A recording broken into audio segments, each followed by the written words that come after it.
ஜெபம் பண்ண கடவோம்.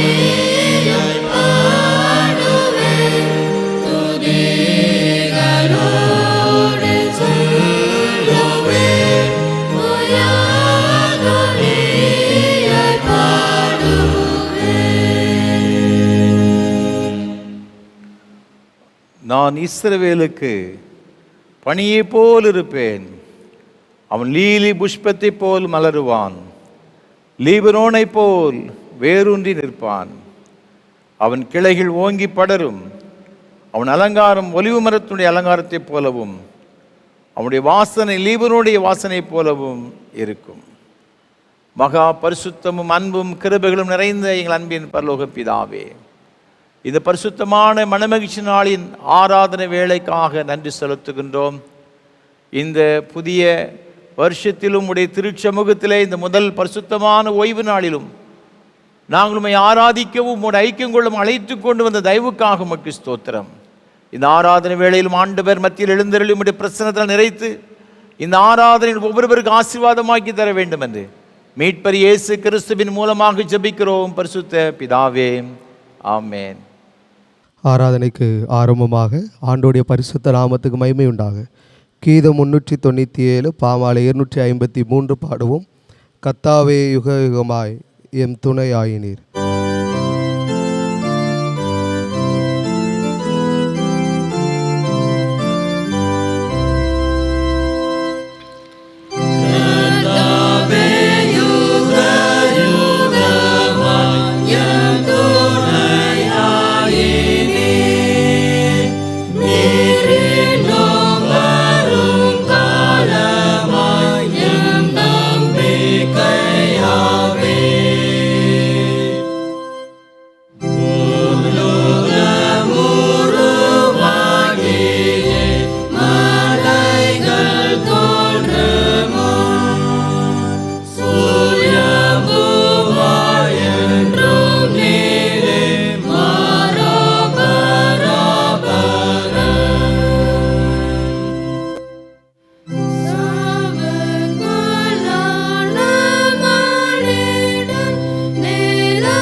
நின்றபடியே பிரார்த்தனை செய்வோமாக.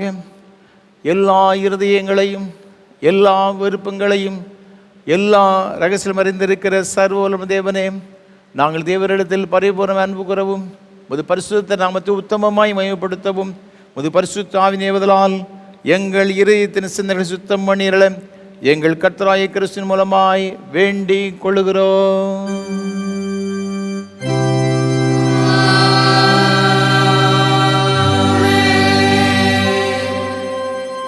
Parisu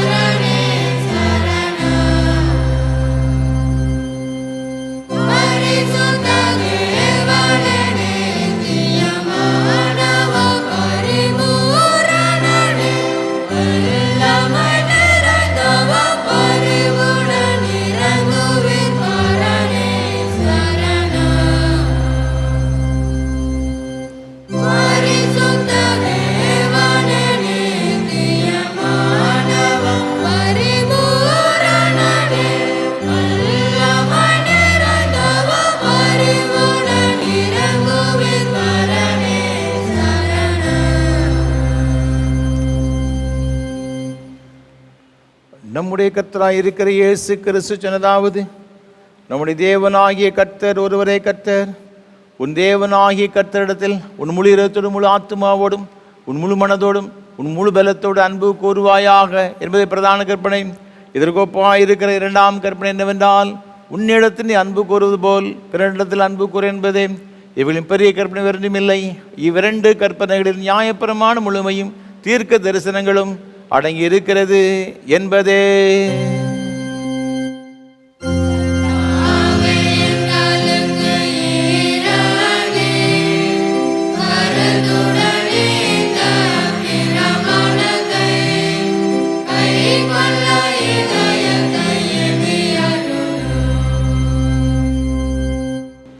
பிரியமானவர்களே, நாம் இப்பொழுது தேவனுடைய மகா பரிசுத்த வசனத்தை கேட்கவும் ஆண்டவருடைய சரீரத்தையும் இரத்தத்தையும் பெற்றுக்கொள்ளவும் இங்கே கூடி வந்திருக்கிறோம்.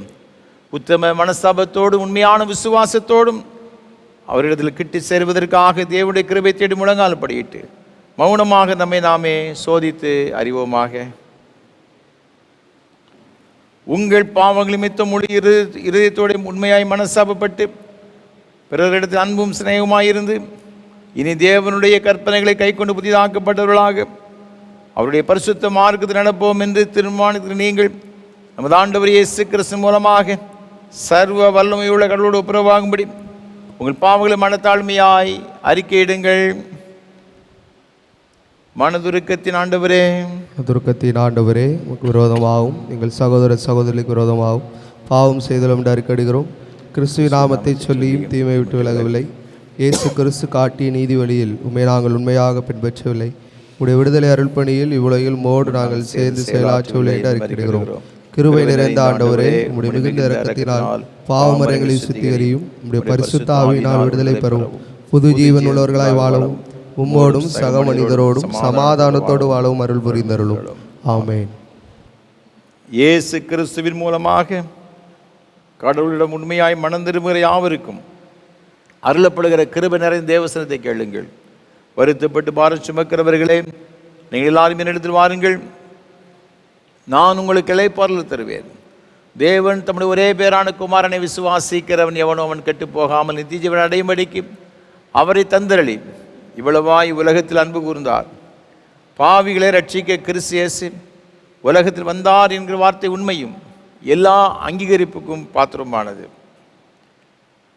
நம்முடைய பரம பிதாவாகிய சர்வ வல்லமை உள்ள கடவுள் உத்தம மனசாபத்தோடு உண்மையான விசுவாசத்தோடும் தமிழ் மனம் திரும்பி தங்கள் சகோதரர் சகோதரிகளின் குற்றங்கள் மன்னிக்கிற யாவருக்கும் பாவ மன்னிப்பு அருள் செய்வோம் என்று மிகுந்த இரக்கமாக வாக்குத்தத்தம் செய்திருக்கிறார்.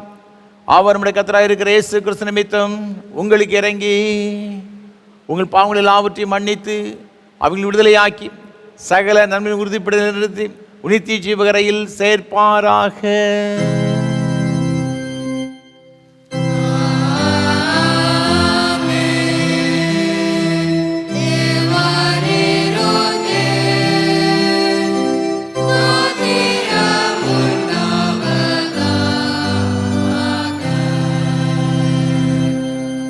கர்த்தர் உங்களோடு இருப்பாராக.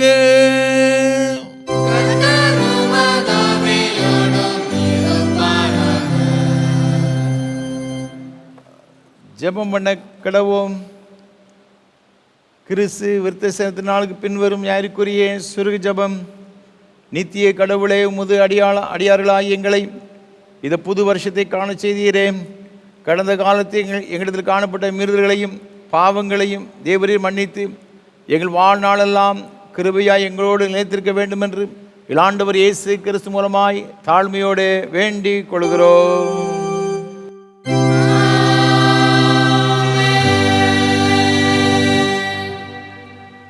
உட்காருங்கள், வேத பாடம் வாசிக்க கேட்போம். வாசிக்கும்படியாக நிருப வாக்கியத்துக்கு பதிலாக கொடுக்கப்பட்டுள்ள வேத பகுதி ஏசாயா தீர்க்கதரிசியின் புஸ்தகம் 58ஆம் அதிகாரம் 11வது வசனம் முதல் 14ஆம் வசனம் வரை. ஏசாயா 58ஆம் அதிகாரம் 11வது வசனம் முதல்.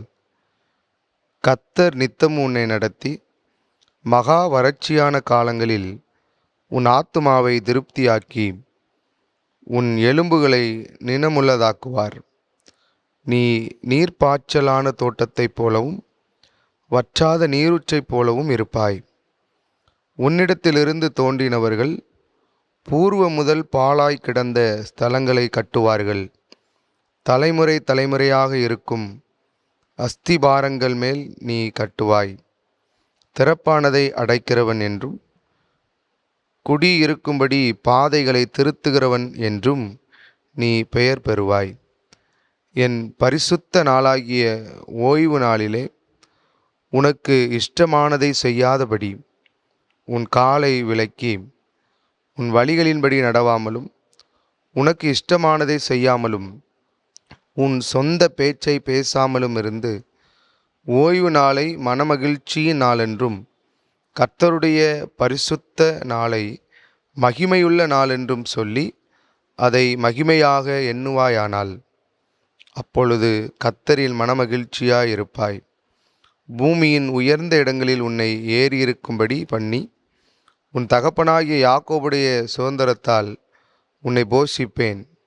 கர்த்தருடைய வாய் இதை சொல்லிற்று என்பது. இது ஆண்டவரின் திருவார்த்தை.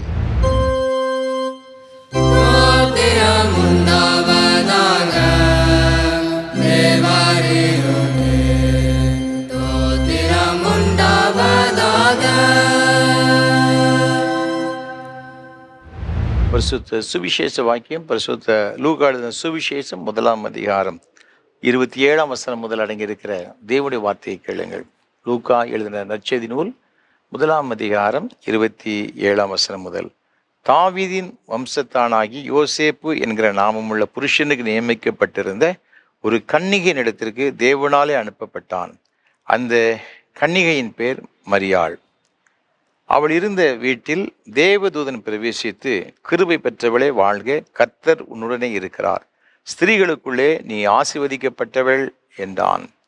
அவளோ அவனை கண்டு அவன் வார்த்தையினால் கலங்கி இந்த வாழ்த்துதல் எப்படிப்பட்டதோ என்று சிந்தித்து கொண்டிருந்தாள். தேவதூதன் அவளை நோக்கி, மரியாளே பயப்படாதே, நீ தேவனிடத்தில் கிருபை பெற்றாய். இதோ நீ கர்ப்பவதியாகி ஒரு குமாரனை பெறுவாய், அவருக்கு இயேசு என்று பெயரிடுவாயாக. அவர் பெரியவராயிருப்பார், உன்னதமானவருடைய குமாரன் எண்ணப்படுவார். கர்த்தராகிய தேவன் அவருடைய பிதாவாகிய தாவீதின் சிங்காசனத்தை அவருக்கு கொடுப்பார். அவர் யாக்கோபின் குடும்பத்தாரை என்றென்றைக்கும் அரசாளுவார், அவருடைய ராஜ்யத்திற்கு முடிவிராது என்றான். அதற்கு மரியாள் தேவதூதனை நோக்கி, இது எப்படியாகும், புருஷனை அறியேனே என்றாள். தேவதூதன் அவளுக்கு பிரயுத்தனமாக, பரிசுத்த ஆவி உன்மேல் வரும், உன்னதமானவருடைய பலம் உன்மேல் நிழலிடும்.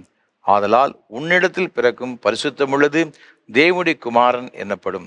இதோ உனக்கு இனத்தாளாக இருக்கிற எலிசபெத்தும் தன் முதிர் வயதிலே ஒரு புத்திரனை கற்பந்தரித்திருக்கிறாள். மலடி எண்ணப்பட்ட அவளுக்கு இது 6ஆம் மாதம். தேவனாலே கூடாத காரியம் ஒன்றுமில்லை என்றான் என்பது. இது கிறிஸ்துவின் நற்செய்தி.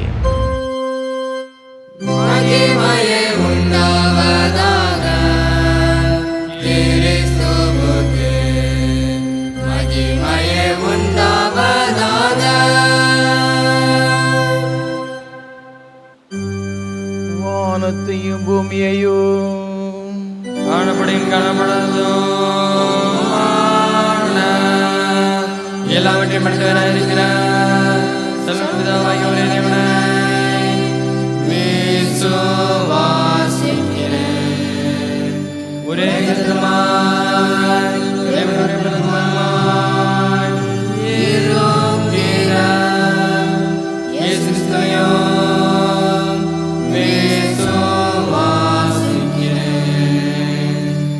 அவர் சகல குணம் உண்டாவதற்கு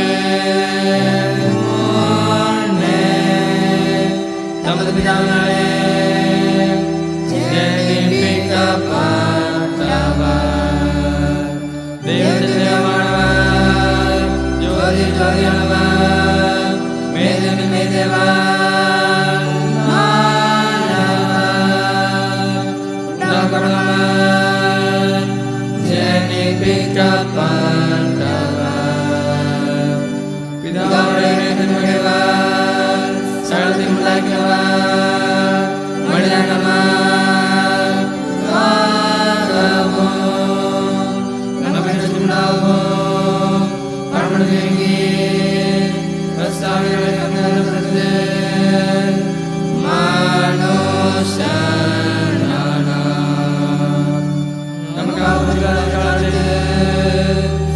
அறிவிடு பாடுபட்டு அடக்கமண்ண வேளாண்மைப்படி மூன்றாம் நாள் உயிர்த்தெழுந்தார். பரமண்டலத்தில் பிதாவின் பரிசுத்தத்திலோ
ஆண்டோடைய வார்த்தையை கேட்பதற்கு ஆயத்தமாக கீதம் 675 பாடுவோம். இயேசு சுவாமி அருள்நாதா கெஞ்சி கேட்கிறேன். கீதம் 675 பாடுவோம்.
கர்த்தரும் உலக இரட்சகருமான இயேசு கிறிஸ்துவின் ஈடு இணைச்ச நாமத்தினாலே திருநெல்வேலி திருமண்டலம் கல்லடைக்குறிச்சி சேசை கிறிஸ்து ஆலயத்தின் சார்பாக அனைவருக்கும் என் அன்பார்ந்த புது வருட வாழ்த்துக்களை தெரிவித்துக் கொள்கிறேன். தேவ கிருபையும் சமாதானம் உங்களோடு கூட எப்பொழுதும் நிலைத்திருப்பதாக. இந்த புதிய 2025 ஆண்டின் முதல் இந்த பரிசுத்தமான மனமகிழ்ச்சி நாளின் ஞாயிறு ஆராதனை வேளையிலே உங்களோடு கூட சேர்ந்து கர்த்தரை துதிக்க, ஆண்டவரை ஆராதிக்க, அவரோடு ஐக்கியம் கொள்ளும்படி தேவன் கொடுத்த எல்லா கிருபைகளுக்காக ஆண்டவரை துதிக்கிற ஸ்தோத்தரிக்கிறேன். இந்த புதிய வருஷம் உங்கள் ஒவ்வொருடைய வாழ்க்கையிலும் நிறைவான ஆசீர்வாதமும் மகிழ்ச்சியும் சமாதானமும் சந்தோஷமும் ஆரோக்கியமும் நிறைவாய் ஆண்டவர் கட்டளையிடுவாராக. தேவ கிருபை உங்கள் அனைவரோடு கூட இருப்பதாக. ஒவ்வொரு வாரமும் ஆண்டவரை ஆராதிக்கும்படியாக தேவன் தந்த இந்த நல்ல தருணத்திற்காக ஆண்டவரை துதிக்கிறேன், ஸ்தோத்தரிக்கிறேன். விசேஷமாக நம்முடைய அன்பிற்கும் மரியாதைக்கும் ஒரு அருமையான ஐயா சாது சுந்தர் செல்வராஜ் ஐயா அவர்களுக்காக நான் உள்ளத்தின் ஆழத்திலிருந்து கருத்தை துதிக்கிறேன். கடந்த ஆண்டுகள் முழுவதும் இந்த நல்ல ஒரு வாய்ப்புகளை நமக்கு ஏற்படுத்தி கொடுத்து எல்லாரும் ஆண்டவரை ஆராதிக்கணும். ஆலயத்துக்கு செல்ல முடியாத பிள்ளைகள், ஆலயங்கள் இல்லாத கிராமத்தில் இருக்கின்ற கர்த்தருடைய பிள்ளைகள் கர்த்தரை ஆராதிக்கணும், அது மென்மையான ஆசீர்வாதங்களை பெற்றுக்கொள்ள வேண்டும் என்ற ஒரு பெரிய வாஞ்சியோடு தரிசனத்தோடு கூட சாதையா அவர்கள் நமக்கு ஏற்படுத்தி கொடுத்திருக்கிறார்கள். கர்த்தர் தாமே சாதையா அவர்களையும் அருமையான அவர்கள் செய்கிற ஊழியங்களையும், ஏஞ்சல் தொலைக்காட்சி ஊழியங்கள் மற்றும் இயேசு ஊழியங்களையும் அபரிவிதமாக ஆசீர்வதிப்பாராக. நம்முடைய தனி ஜெபங்களில், குடும்ப ஜெபங்களிலே ஐயா அவர்களுக்காக செய்து கொண்டு வருகிற ஊழியங்களுக்காக ஜெபிப்போம். ஆண்டோடைய ஆசீர்வாதங்களை பெற்றுக்கொள்வோம். இதே ஆராதனை வேளையை ஒவ்வொரு ஞாயிற்றுக்கிழமை தோறும் காலை 7 மணிக்கு ஆராதனை வேளை சிஎஸ்சி திருநெல்வேலி டயசிஸ் என்ற யூடியூப் சேனலிலும் நாங்கள் ஒளிபரப்பு செய்கிறோம். மற்றவர்களுக்கு அறிமுகப்படுத்துங்கள். ஆண்டோடைய ஆசீர்வாதங்களை பெற்றுக்கொள்ள அன்போடு நான் கேட்டுக்கொள்கிறேன். அது மாத்திரமல்ல, இந்த ஆராதனை வேளை ஒளிப்பதிவு செய்வதற்கு ஏராளமான தேவைகள் உண்டு. கர்த்தர் உங்கள் உள்ளத்தை எவ்வாறு என்று சொன்னால், நீங்கள் மனமு வந்து இதை ஆதரிக்க தாங்க முன்வர உங்களை மிகுந்த அன்போடு நான் கேட்டுக்கொள்கிறேன். இந்த ஆராதனை வேளை மிகுந்த ஜெபத்தோடும் அதிக பிரயாசத்தோடு கூட நாங்கள் ஒவ்வொரு வாரமும் உங்களுக்கு வழங்கி கொண்டு வருகிறோம். ஜெபங்கள் அதிகமாக எங்களுக்கு தேவை. எனக்காக என்னோடு கூட இந்த ஊழியத்திலே பங்கெடுத்து கொண்டு வருகிற ஒவ்வொரு கர்த்தருடைய பிள்ளைகளுக்கு விசேஷமாக நீங்கள் ஜெபிக்கும்படியாக அன்போடு நான் கேட்டுக்கொள்கிறேன். இந்த நாளிலும் கூட இந்த ஆராதனை வேளை ஒளிப்பதிவு செய்வதற்கு உதவி செய்த சென்னையை சார்ந்த அருமையான தகப்பனார் திரு பேரின்பராஜ், திருமதி ரூத் பியூலா பேரின்பராஜ் அவர்களுடைய குடும்பத்திற்காக ஆண்டவர் அதிகமாக துதிக்கிறேன், ஸ்தோத்தரிக்கிறேன். நம்முடைய ஊழியத்தை அதிகமாக நேசிக்கிறவர்கள், நம்முடைய ஊழியத்தை தாங்குகின்ற ஜெபிக்கின்ற ஒரு அருமையான குடும்பத்தினர். அதற்காக ஆண்டவர் துதிக்கிறேன், ஸ்தோத்தரிக்கிறேன். அவருடைய ஆண்டவர் இம்மட்டும் அவருடைய குடும்பத்தை ஆசீர்வதித்து வழிநடத்தி கொண்ட தயவுக்காக நன்றி உள்ள இதயத்தோடு கூட இந்த ஆராதனைகளை தாங்க முன் வந்திருக்கின்றார்கள். தேவனுக்கு கொடுத்த 2 பிள்ளைகளுக்காக திருமதி லீபனோன் ஜாஸ்மின், அவருடைய அன்புக்குரிய கணவர் திரு விக்டர் ராஜேஷ் அவர்களுக்காக கர்த்தரை துதிக்கிறேன். தேவனுக்கு கொடுத்த அருமையான பிள்ளைகள் விபின், வினோலின் தர்மையான குழந்தை செல்வங்களுக்காக ஆண்டவர் துதிக்கிறேன். கர்த்தர் இந்த குடும்பத்தை ஆசீர்வதிப்பாராக. அதேபோல் அவருடைய 2வது மகள் திருமதி நவினோன் டாலியா, அவருடைய அன்புக்குரிய கணவர் திரு சாம் பிளசன் அவர்களுக்காக ஆண்டவரை துதிக்கிறேன். தேவனுக்கு கொடுத்த அருமையான பிள்ளைகள் கிறிஸ்டோலின், சால்ஸ்லின், தர்மையான பிள்ளைகளையும் ஆண்டவர் தாமே அபரிவிதமாக ஆசீர்வதிப்பாராக. ஏசாயா தீர்க்கதரிசியின் புஸ்தகம் 58ஆம் அதிகாரம் 11ஆம் வசனத்திலே ஆண்டவர் கொடுத்திருக்கிற அருமையான ஒரு நல்ல ஒரு வாக்குத்தத்தம். கர்த்தர் நித்தமும் உன்னை நடத்தி மகா வறட்சியான காலங்களில் உன் ஆத்துமாவை திருப்தியாக்கி உன் எலும்புகளை நினமுள்ளதாக்குவார். நீ நீர்ப்பாய்ச்சலான தோட்டத்தைப் போலவும் வற்றாத நீரூற்றைப் போலவும் இருப்பாய் என்ற வார்த்தையின்படி ஆண்டவர் இந்த ஆண்டு முழுவதும் மாத்திரமல்ல, ஜீவகாலமெல்லாம் ஆண்டவர் இந்த குடும்பத்தை நடத்துவாராக. எல்லா காலங்களையும் என்னுடைய ஆத்துமாவை திருப்தியாக்கி நினமுள்ளதாக மாற்றவும் ஆண்டவர் அனுகிரகம் செய்வாராக. நீர்ப்பாய்ச்சலான தோட்டத்தைப் போல வற்றாத ஒரு நீரூற்றைப் போல இந்த குடும்பத்தை ஆசீர்வதிப்பாராக. உன் பிள்ளைகள் பந்தி சுற்றிலும் ஒலிவுமர கண்ணுகளைப் போல் இருப்பார்கள் என்ற ஆண்டோடைய வார்த்தையின்படியே இந்த அருமையான குடும்பத்தின் பிள்ளைகள் ஒவ்வொருவரையும் அபரிவிதமாக ஆசீர்வதிப்பாராக. தேவ கிருபை உங்கள் அனைவரோடு கூட என்றுமென்றும் சதா காலங்களிலும் நிலைத்திருப்பதாக. ஆமென். தொடர்ந்து ஆண்டோடைய வார்த்தையை நாம் கேட்கும்படியாக, ஆண்டவர் நம்மோடு கூட பேசும்படியாக நாம் ஜெபம் செய்வோம். நேசிக்கிற அன்பின் தகப்பனே, இந்த நல்ல கால வேளைக்காக ஸ்தோத்திரம்.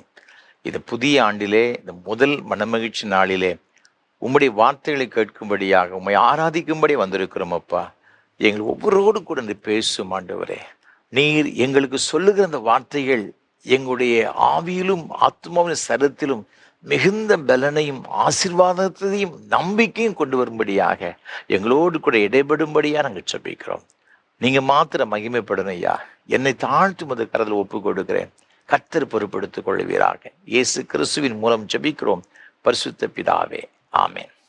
கிறிஸ்துவுக்குள் மிகவும் பிரியமானவர்களே, மீண்டும் உங்கள் எல்லாரையும் அன்போடு நான் வாழ்த்துகிறேன். இந்த புதிய ஆண்டில் முதல் இந்த அருமையான மனமகிழ்ச்சி நாளிலே ஞாயிறு ஆராதனை வேளையில் நம்ம எல்லாரும் வந்திருக்கின்றோம். ஆண்டவர் நமக்கு கொடுத்துருக்க ஒரு அருமையான வாக்குத்தத்தம் திருநெல்வேலி திருமண்டலத்தில் இது ஒரு சட்ட வாக்கியமாக நமக்கு ஏற்படுத்தி கொடுத்திருக்கிறார்கள். இந்த திருமண்டலத்தின் ஒரு நல்ல ஒரு வாக்குத்தத்தம் ஏசாயா தீர்க்கதரிசன புஸ்தகம் 58ஆம் அதிகாரம் 12ஆம் வசனம். உன்னிடத்திலிருந்து தோன்றினவர்கள் பூர்வ முதல் பாழாய் கிடந்த ஸ்தலங்களை கட்டுவார்கள். தலைமுறை தலைமுறையாக இருக்கும் அஸ்திபாரங்கள் மேல் நீ கட்டுவாய். திறப்பானதை அடைக்கிறவன் என்றும் குடியிருக்கும்படி பாதைகளை திருத்துகிறவன் என்றும் நீ பெயர் பெறுவாய். அன்பான ஆண்டுடைய பிள்ளைகளே, ஆண்டவராக இருக்கிற கர்த்தர் கொடுக்கிற ஒரு அருமையான ஒரு வாக்கு தத்துவம் என்ன அப்படின்னு பார்க்கும் பொழுது, பாழான ஸ்தலங்களை நீ கட்டுவாய். தலைமுறை தலைமுறையாக இருக்கின்ற அந்த அஸ்திபாரத்தின் மீது நீ கட்டுவாய். அது மாத்திரமல்ல, நீ திறப்பானதை நீ அடைக்கிறவன் என்றும் குடியிருக்கும்படியான பாதைகளை திருத்துகிறவன் என்றும் நீ பெயர் பெறுவாய் என்று வேதத்திலே இங்கு சொல்லப்பட்டிருக்கிறதை பார்க்கிறோம். நீங்களும் நானும் ஆராதிக்கிற தேவன், அவர்கள் செய்யக்கூடாத அதிசயமான காரியம் ஒன்றும் இல்லை என்று வேதம் சொல்லுகிறது. இந்த வாக்குத்தத்தத்தை நம்ம குறித்து நாம் சிந்திக்கும் பொழுது, ஆண்டவர் யாருக்கு இந்த வார்த்தையை சொன்னார், இந்த வசனத்தை சொன்னார் என்று நாம் பார்க்கும் பொழுது, பாபிலோன் தேசத்தில் அடிமைத்தனத்தில் இருந்த சிறையிருப்பில் இருந்த இஸ்ரவேல் ஜனங்களை பார்த்து ஆண்டவர் சொல்லுகின்றார், நீங்கள் பாழான ஸ்தலத்தை கட்டுவீர்கள். அப்படி என்றால் என்ன பொருள்? இவள் வாழ்ந்த இஸ்ரவேல் தேசம், அந்த எருசலேம் பாழாய் போன ஒரு நிலைமையில் இருக்கிறது என்று பொருள். இஸ்ரவேல் ஜனங்களுடைய வாழ்க்கையில 2 முறை அவர்கள் அடிமைத்தனத்துக்கு நேராக சிறையிருப்பில் சென்றார்கள். ஒன்று, யோசேப்பின் காலத்தில் அவங்க எல்லாரும் என்ன செய்தாங்க, எகிப்தில் போய் கோசேன் நாட்டில் போய் என்ன செய்தாங்கன்னா இருந்தாங்க. எகிப்து தேசத்தில் அடிமைகளாக இருக்கும் பொழுது அந்த ஜனங்கள் கிட்டத்தட்ட ஒரு 400 ஆண்டுகள் மிகவும் வேதனைப்பட்டு கொண்டிருந்தார்கள். ஆண்டவர் நோக்கி கூப்பிட்ட அப்படி கூப்பிடுத சத்தம், முறையிடுதல் தேவ சமூகத்தில் வந்து எட்டினது என்று வேதத்தில் நாம் பார்க்கின்றோம். அதற்கு அப்புறமாக இஸ்ரவேல் ஜனங்கள் அவர்களுக்கு கானான் தேசத்தை கொடுத்த பிறகு இது ஜனங்கள் ஆண்டவரை விட்டு பின்வாங்கி சென்று விட்டார்கள். எத்தனையோ முறை ஆண்டவர் இவர்களுக்கு எச்சரித்த பொழுதும் கூட கேட்க மனதில்லாதிருந்தபடியினால் பாபிலோன் தேசத்துக்கு சிறையிருப்புக்கு சென்று விட்டார்கள்.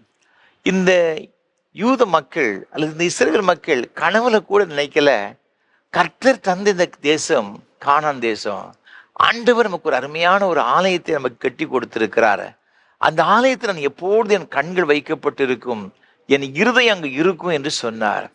ஆகவே அந்த எருசலேமில் இருக்கிற தேவாலயம் மிகவும் ஒரு உன்னதமானது, இஸ்ரேல் மக்களுக்கு ஒரு அது முக்கியமான ஒன்றை காணப்படுகிறது.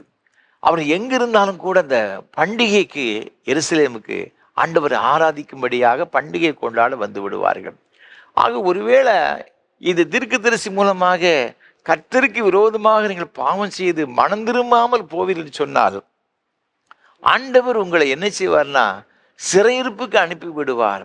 நேபுகாத்து நேச்சர் உங்களை வந்து சிறைப்பிடித்து கொண்டு போவான் என்று எத்தனையோ முறை சொல்லின பொழுதும் கூட அவங்க நம்பல. இவங்க ஒரு பொய்யான தீர்க்கதரிசி என்று சொன்னார்கள். ஆகவே தான் எரேமியாவுக்கு அதிகமான பிரச்சனை. எரேமியா தீர்க்கதரிசி முழுவதும் இங்கே வாசித்து பார்க்கும் பொழுது அவர் பட்ட பாடுகளுக்கு அளவே கிடையாது. அவரே பொய் தீர்க்கதரிசி என்று சொல்லிவிட்டார்கள். யாரெல்லாம் இந்த இஸ்ரவேல் ஜனங்களுக்கு அவர்களுக்கு ஏற்றபடி தீர்க்க தரிசனம் சொல்லுகிறார்கள், அவங்க தான் நல்ல தீர்க்கதரிசி என்று நினைத்து கொண்டிருந்தார்கள். கடைசியில நேபுகாத் நேச்சர் வந்தான், சிறைப்பிடித்து கொண்டு சென்று விட்டான். சிறைப்பிடித்து கொண்டு போன பிறகு கூட அந்த ஜனங்கள் நினைச்சாங்க, சரி சீக்கிரத்தில் நம்ம திரும்பி வந்துடலாம் அப்படின்னு நினைச்சாங்க. காலங்கள் உருண்டோடி கொண்டே போனது. ஆனால் சிறையிருப்பினுடைய வருஷங்கள் அதிகமாகி கொண்டே போனது. எரேமியா மூலம் ஆண்டு சொன்னாரு, நீங்க போயிருக்கிற தேசத்துல நீங்கள் வீட்டை கட்டி குடியிருங்க, உடனே வராது. 70 ஆண்டுகள் ஆகும் என்று எரேமியா தீர்க்கதரிசி சொன்னார். அதன்படி 70 ஆண்டுகள் முடிவடைந்த பிறகுதான் கோரேஸ் என்ற ஒரு ராஜாவின் மூலமாக இந்த இஸ்ரவேல் ஜனங்கள் எல்லாரும் மீண்டும் எருசலேமுக்கு வருகிறதாக வேதத்திலே நாம் பார்க்கின்றோம்.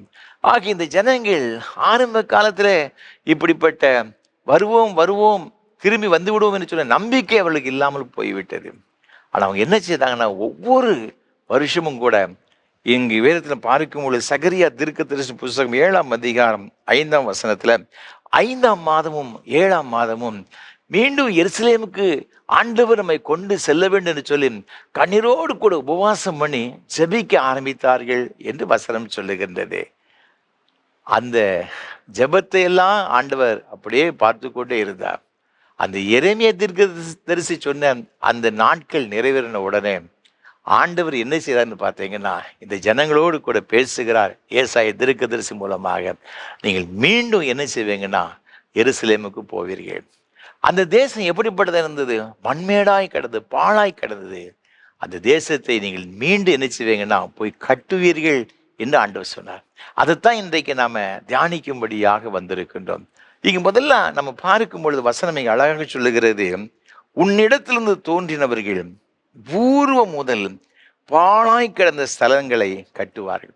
ஆண்டவர் கொடுக்கிற ஒரு வாக்கு தத்துவம். அன்பான சகோதரர்களே சகோதரிகளே, நம்மை கட்டுவிக்கிறவர்களாக ஆண்டவர் மாற்றுகிறார். பாழாய் போனவைகளை, பிரயோஜனமற்று போனதை, இனி அவ்வளவுதான் முடிஞ்சு போச்சு, இனிமே தூரத்துக்கு போட்டு விட வேண்டும், அவ்வளவுதான். எவ்வளவோ முயற்சி பண்ணி பார்த்தோம், அது ஸ்டாண்ட் பண்ணி நிற்பதற்கு வழியே கிடையாது, நீங்க கைவிட்டு விட்டு போயிருக்கலாம். அவர் சொல்றாரு, நீ அதை மீண்டும் கட்டி எழுப்புவாய். முடியுமா? தேவனால் கூடாது என்று ஒன்றும் கிடையாது. இந்த எருசலேம் குறித்து, இந்த தேசத்தை குறித்து நாம் வேதத்தில் வாசித்து பார்க்கும் பொழுது, இங்கு உபாகம புத்தகம் 8ஆம் அதிகாரம் 7 முதல் 9 வரை உள்ள வசனங்களிலே, அது ஒன்றும் குறைபடாத ஒரு தேசம், அது பள்ளத்தாக்குகளும் ஏரிகளும் நிறைந்த ஒரு தேசம். ஆண்டவரே அங்கு என்ன நீர் பாய்ச்சுகிறார் என்று வேத வசனம் சொல்லுகிறது. அவ்வளவு ஒரு ஆசீர்வாதமான ஒரு தேசம், அது வெட்டி எடுக்கத்தக்க ஒரு செம்பை போல இருக்கின்ற ஒரு நல்ல ஒரு தேசம் என்று வேதத்தில் சொல்லப்பட்டிருக்கிறது. நீங்க 11ஆம் அதிகாரத்தில் நீங்க வாசித்து பார்க்கும் பொழுது 12ஆம் வசனம் சொல்லுகிறது, அது கர்த்தர் விசாரிக்கிற ஒரு தேசம். அவருடைய கண்கள் வருஷத்தின் துவக்கம் முதல் முடிவு மட்டும் அந்த கண்கள் வைக்கப்பட்டு இருக்கிறது. அந்த அளவிற்கு ஒரு ஆசீர்வாதமான தேசம், ஆண்டவருடைய பாதுகாப்பு இருக்கிறது, ஆண்டவர் விசாரிக்கிற ஒரு தேசம் என்று சொல்லப்பட்டிருக்கிறது. ஆனால் இந்த தேசத்தினுடைய நிலைமையை நம்ம பார்க்கும் பொழுது, இவருடைய தவறான காரியத்து நிமித்தமாக, நீங்கள் சகரியாவின் புஸ்தகத்தில் நீங்க 7ஆம் அதிகாரத்தில் நாம் பார்க்கும் பொழுது 12ஆம் வசனம் சொல்லுகிறது, வேதத்தையும் சேனைகளின் கர்த்தர் தம்முடைய ஆவியின் மூலமாய் முந்தின தீர்க்கதரிசிகளை கொண்டு சொல்லி அனுப்பின வார்த்தைகளையும் கேளாதபடிக்கு தங்கள் இருதயத்தை வைரமாக்கினார்கள். ஆகையால் மகா கடும் கோபம் சேனைகளின் கர்த்தரிடத்திலிருந்து உண்டாயிற்று. ஒரு நல்ல ஒரு தேசம்தான், ஒரு ஆசீர்வாதமான ஒரு தேசம்தான். ஆனா என்ன ஆச்சுன்னு பார்த்தீங்கன்னா, ஆண்டவருடைய வார்த்தைக்கு கேளாதபடிக்கு அவங்க தங்களுடைய இருதயத்தை வைரமாக்கி விட்டார்களாம். அந்த அளவிற்கு கர்த்தருடைய வார்த்தைக்கு மிகவும் எதிர்த்து நின்றார்கள். விளைவு 14ஆம் வசனம் சொல்லுகிறது, அவர்கள் அறியாத புறஜாதிகளுக்குள்ளே அவர்களை பறக்கடித்தேன், அதனால் அவர்கள் பின்வைத்து போன தேசம் போக்குவரத்து இல்லாமல் பாழாய் போயிற்று, அவர்கள் இன்பமான தேசத்தை பாழாய் போக பண்ணினார்கள் என்றார். அப்போ இந்த தேசம் எப்படிப்பட்ட இன்பமான ஒரு தேசம், அது பாழாய் போனதுக்கு காரணம் யாருன்னு பார்த்தீங்கன்னா ஆண்டவர் கிடையாது. இது ஜனங்கள் தங்களுடைய தவறுகள் நிமித்தமாக, பாவத்து நிமித்தமாக அதை பாழா என்ன செய்தாங்கன்னா போக பண்ணினார்கள் என்று வசனம் சொல்லுகிறது. நெகேமியாவின் புஸ்தகத்திலே நீங்கள் வாசித்து பார்க்கும் பொழுது அதற்கு 3ஆம் வசனத்தில் சொல்லப்பட்டிருக்கிறது, சிறையிருப்பில் மீந்திருக்கிறவர்கள் இந்த தேசத்திலே மகா தீங்கையும் நிந்தையையும் அனுபவிக்கிறார்கள். எருசலேமின் அலங்கம் இடிப்பட்டதும் அதன் வாசல்கள் அக்கினியினால் சுட்டரிக்கப்பட்டதுமாய் கிடக்கிறது என்றார்கள். எருசலேம் அலங்கங்கள் இடிக்கப்பட்டு விட்டது, வாசல்கள் சுட்டரிக்கப்பட்டு விட்டது. இடிச்சு போட்டா கூட பரவாயில்லைங்க, அதை சுட்டு மண்மேடாக்கி விட்டார்கள். அப்ப எவ்வளவு ஒரு வேதனை. நெகேமியா இதை கேட்ட உடனே அவன் உபவாசம் பண்ணி கண்ணீரோடு கூட துக்கப்பட்டு அழுகிறான் என்பதாக வேதத்தில் சொல்லப்பட்டிருக்கிறது. ஆனால் இப்படிப்பட்ட நிலைமையில் இருந்த அந்த தேசத்திற்கு ஆண்டவர் கொடுக்கிற ஒரு வாக்குத்தத்தம் என்ன தெரியுமா? நீங்கள் மீண்டும் போய் இந்த பாழான தேசத்தை கட்டுவீர்கள். ஆரம்ப காலத்தில் நம்பிக்கை இருந்துச்சு, ஒரு மாதம் 1 வருஷம் 2 வருஷம் கழித்து வந்துடுவோம், தேசத்தை சரி பண்ணிடலாம். ஆனால் 1 வருஷம் 2 வருஷம் 5 வருஷம் 10 வருஷம் 70 வருடமாகிவிட்டது. இவர்களுக்கு நம்பிக்கை அற்று போய்விட்டது. அதைத்தான் எசேக்கியேல் 37ஆம் அதிகாரத்துக்கு வாசித்து பார்க்கும் பொழுது ஆண்டவர் எசேக்கியாவை பார்த்து கேட்கின்றார். எசேக்கியேல் தீர்க்கதரிசியை பார்த்து, இந்த எலும்புகள் உயிரடையுமா? அதுக்கு வாய்ப்பு கிடையாது. அவர் சொல்றாரு, பிரேத கல்லறைகளிலிருந்து என்னால் அவர்கள் உயிரோடு கூட எழுப்பி வர முடியும். ஆண்டவரை எல்லாம் கொடுங்க, நத்திங் இஸ் இம்பாசிபிள். உலர்ந்து போன எலும்புகளை தேவன் உயிரடை செய்தார். அதுக்கு தீர்க்கதரிசி சொன்ன உடனே எல்லாம் ஒன்றாக என்ன எழும்பி காலொன்று என்றது. அதற்கு நரம்புகள் வந்தது, சதைகள் வந்தது, தோலினால் அதை மூடுகிறார். தீர்க்கதரிசனம் உரைக்கின்றான், உயிர் பெற்று எழும்பினது. அவர் சொல்றாரு, அதே போல பாழாய் கடந்த இந்த தேசத்தை நான் மீண்டும் கட்டி எழுப்புவேன். அதே சகரியாவின் புஸ்தகத்தில் நீங்க பார்க்கும் பொழுது இங்க 8ஆம் அதிகாரத்தில் அவர் சொல்லுகின்றார் 2ஆம் வசனத்தில், நான் சீயோனுக்காக கடும் வைராக்கியம் கொண்டேன், அதற்காக மகா உக்கிரமான வைராக்கியம் கொண்டேன் என்று கர்த்தர் சொல்லுகிறார். 3ஆம் வசனம், நான் சீயோனிடத்தில் திரும்பி எருசலேமின் நடுவிலே வாசம் பண்ணுவேன், எருசலேம் சத்திய நகரம் என்றும் சேனைகளுடைய கர்த்தரின் பர்வதம் பரிசுத்த பர்வதம் என்றும் அழைக்கப்படும் என்று கர்த்தர் சொல்லுகிறார். திரும்பவும் எருசலேமின் வீதிகளில் முதிர் வயதினாலே தங்கள் கைகளில் கோலை பிடித்து நடக்கிற கிழவரும் கிழவிகளும் குடியிருப்பார்கள். நகரத்தின் தெருக்களிலே விளையாடுகிற ஆண் பிள்ளைகளும் பெண் பிள்ளைகளும் அதன் வீதிகளில் நிறைந்திருக்கும் என்று சேனைகளின் கர்த்தர் சொல்லுகிறார். எவ்வளவு பெரிய ஒரு ஆசீர்வாதம்! பாழாய் போனது, சுட்டரிக்கப்பட்டு கிடந்தது, ஒன்றுக்கும் உதவாய் போனது, அதில் இன்னும் ஒன்றுமே செய்ய முடியாது. அவர் சொல்றாரு, நான் மீண்டும் கட்டி எழுப்புவேன், இந்த சீயோனுக்காக வைராக்கியம் கொண்டேன், வைராக்கியம் கொண்டேன். மீண்டும் அதில் பெரியவர்கள், வயதானவர்கள், கிழவர்கள், கிழவிகள் கோலை பிடித்து நடக்கிறது ஜனங்களை இந்த இடத்திலே நான் கொண்டு வருவேன். பிள்ளைகள் தெருக்களில் இருப்பார்கள், ஓடி ஆடி விளையாடுவார்கள்.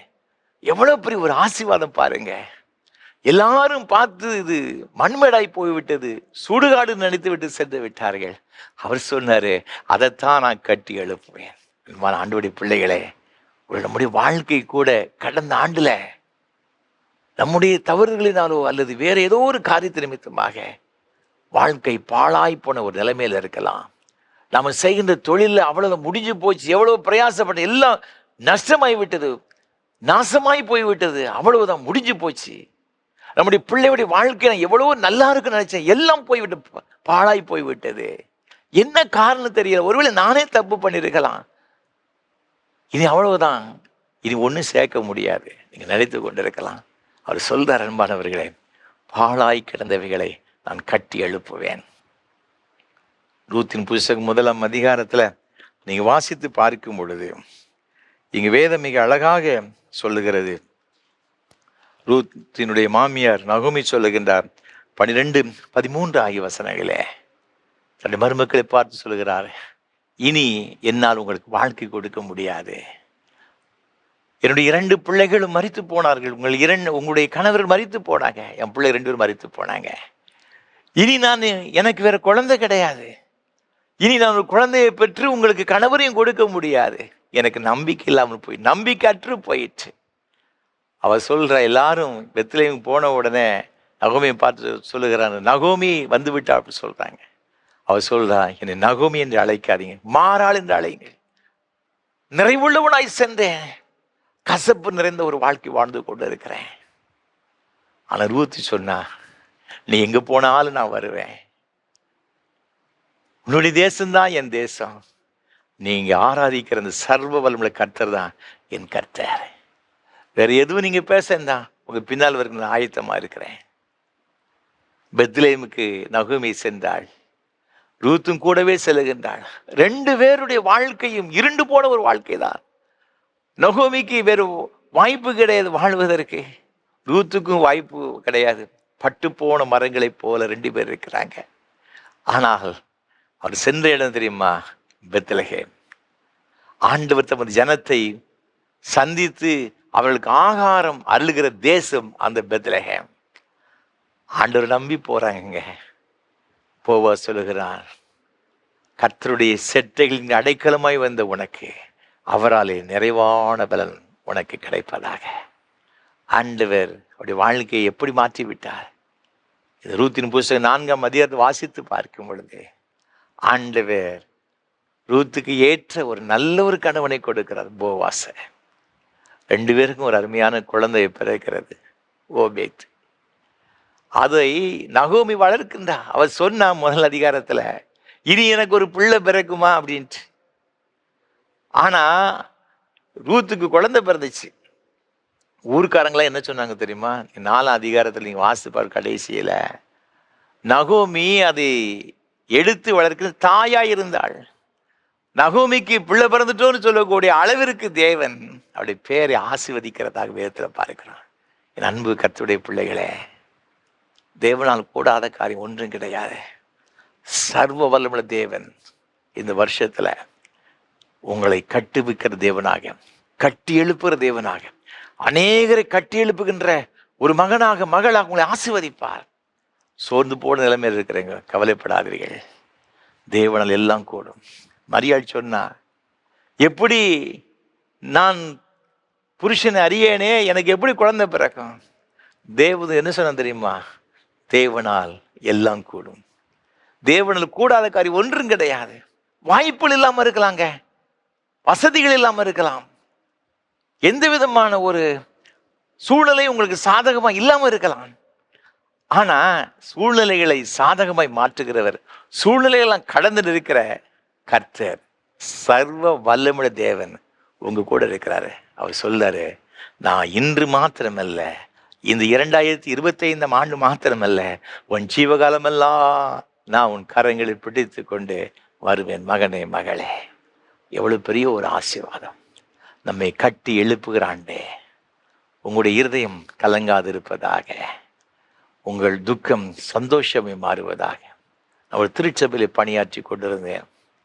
ஒரு 35 வயது உள்ள ஒரு அருமையான ஒரு சகோதரி, கணவனை இழந்தவர்கள். சில மாதங்களுக்கு முன்பாகத்தான் கணவர் மரித்து போனார். 2 பிள்ளைங்க.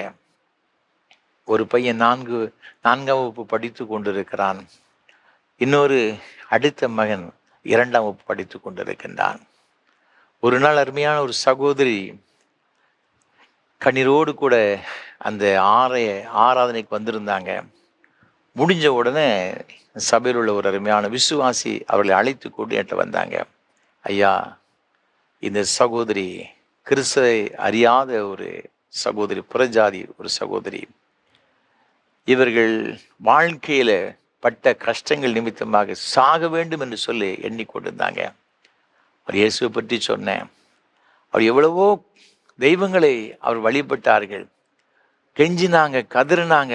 ஐயோ தெய்வமே, எனக்கு ஒரு வழி திறக்க மாட்டேன்னு சொல்லி புலம்பினார்கள். எல்லாம் அடைக்கப்பட்ட சூழ்நிலையில, வாழ்க்கை வெறுத்து போன ஒரு சூழ்நிலையில இயேசு பற்றி சொன்னேன். நீங்க வாங்க, சர்ச்சுக்கு வாங்க, இயேசப்பா உங்களுக்கு அற்புதம் செய்வார்னு சொல்லி கூப்பிட்டு வந்திருக்கிறேன் என்று சொன்னார். என்னம்மா பிரச்சனை? ஏன் உங்களுடைய வாழ்க்கையில் இவ்வளவு பெரிய கசப்பு? அவர் சொன்னாங்க, ஐயா, சில மாதங்களுக்கு முன்பாக என்னுடைய கணவர் இழந்து போனார். நான் மிகுந்த துக்கம், வேதனை. கொஞ்சம் வயசுல என் கணவர் மரித்து போனார். எங்க மாமியார் பயங்கரமான வேதனை, கோபப்பட்டாங்க. இந்த தரித்திரம் பிடிச்சவ என்னைக்கு வீட்டுக்கு வந்து அந்த நாள்ல இருந்து ஒன்றன் பின் ஒன்றாக ஒரே போராட்டம், பிரச்சனை. இவ வந்த நேரம் சரியில்லை, ராசி சரியில்லை, ஆகவே தான் என் பிள்ளை செத்து போச்சு. நீ இந்த வீட்டில் ஒரு நிமிஷம் கூட இருக்கக்கூடாதுன்னு சொல்லி அடித்து என்னை துரத்தி விட, வீட்டை விட்டு. துரத்தின கூட பரவாயில்லையா, என் பிள்ளைகளை 2 பிள்ளைகளையும் அவர் பறித்து கொண்டாருங்க. இந்த 2 பிள்ளைன்னு தொடக்கூடாது, எக்காரணம் கொண்டு இந்த பிள்ளையை ஓடு பேசின, இந்த பிள்ளைய உன் வீட்டுக்கு கூப்பிட்ட, நடக்குது வேற, பேச ஓடி இந்த ஊரை விட்டுன்னு சொல்லி துரத்தி அனுப்பி விட்டாருங்க.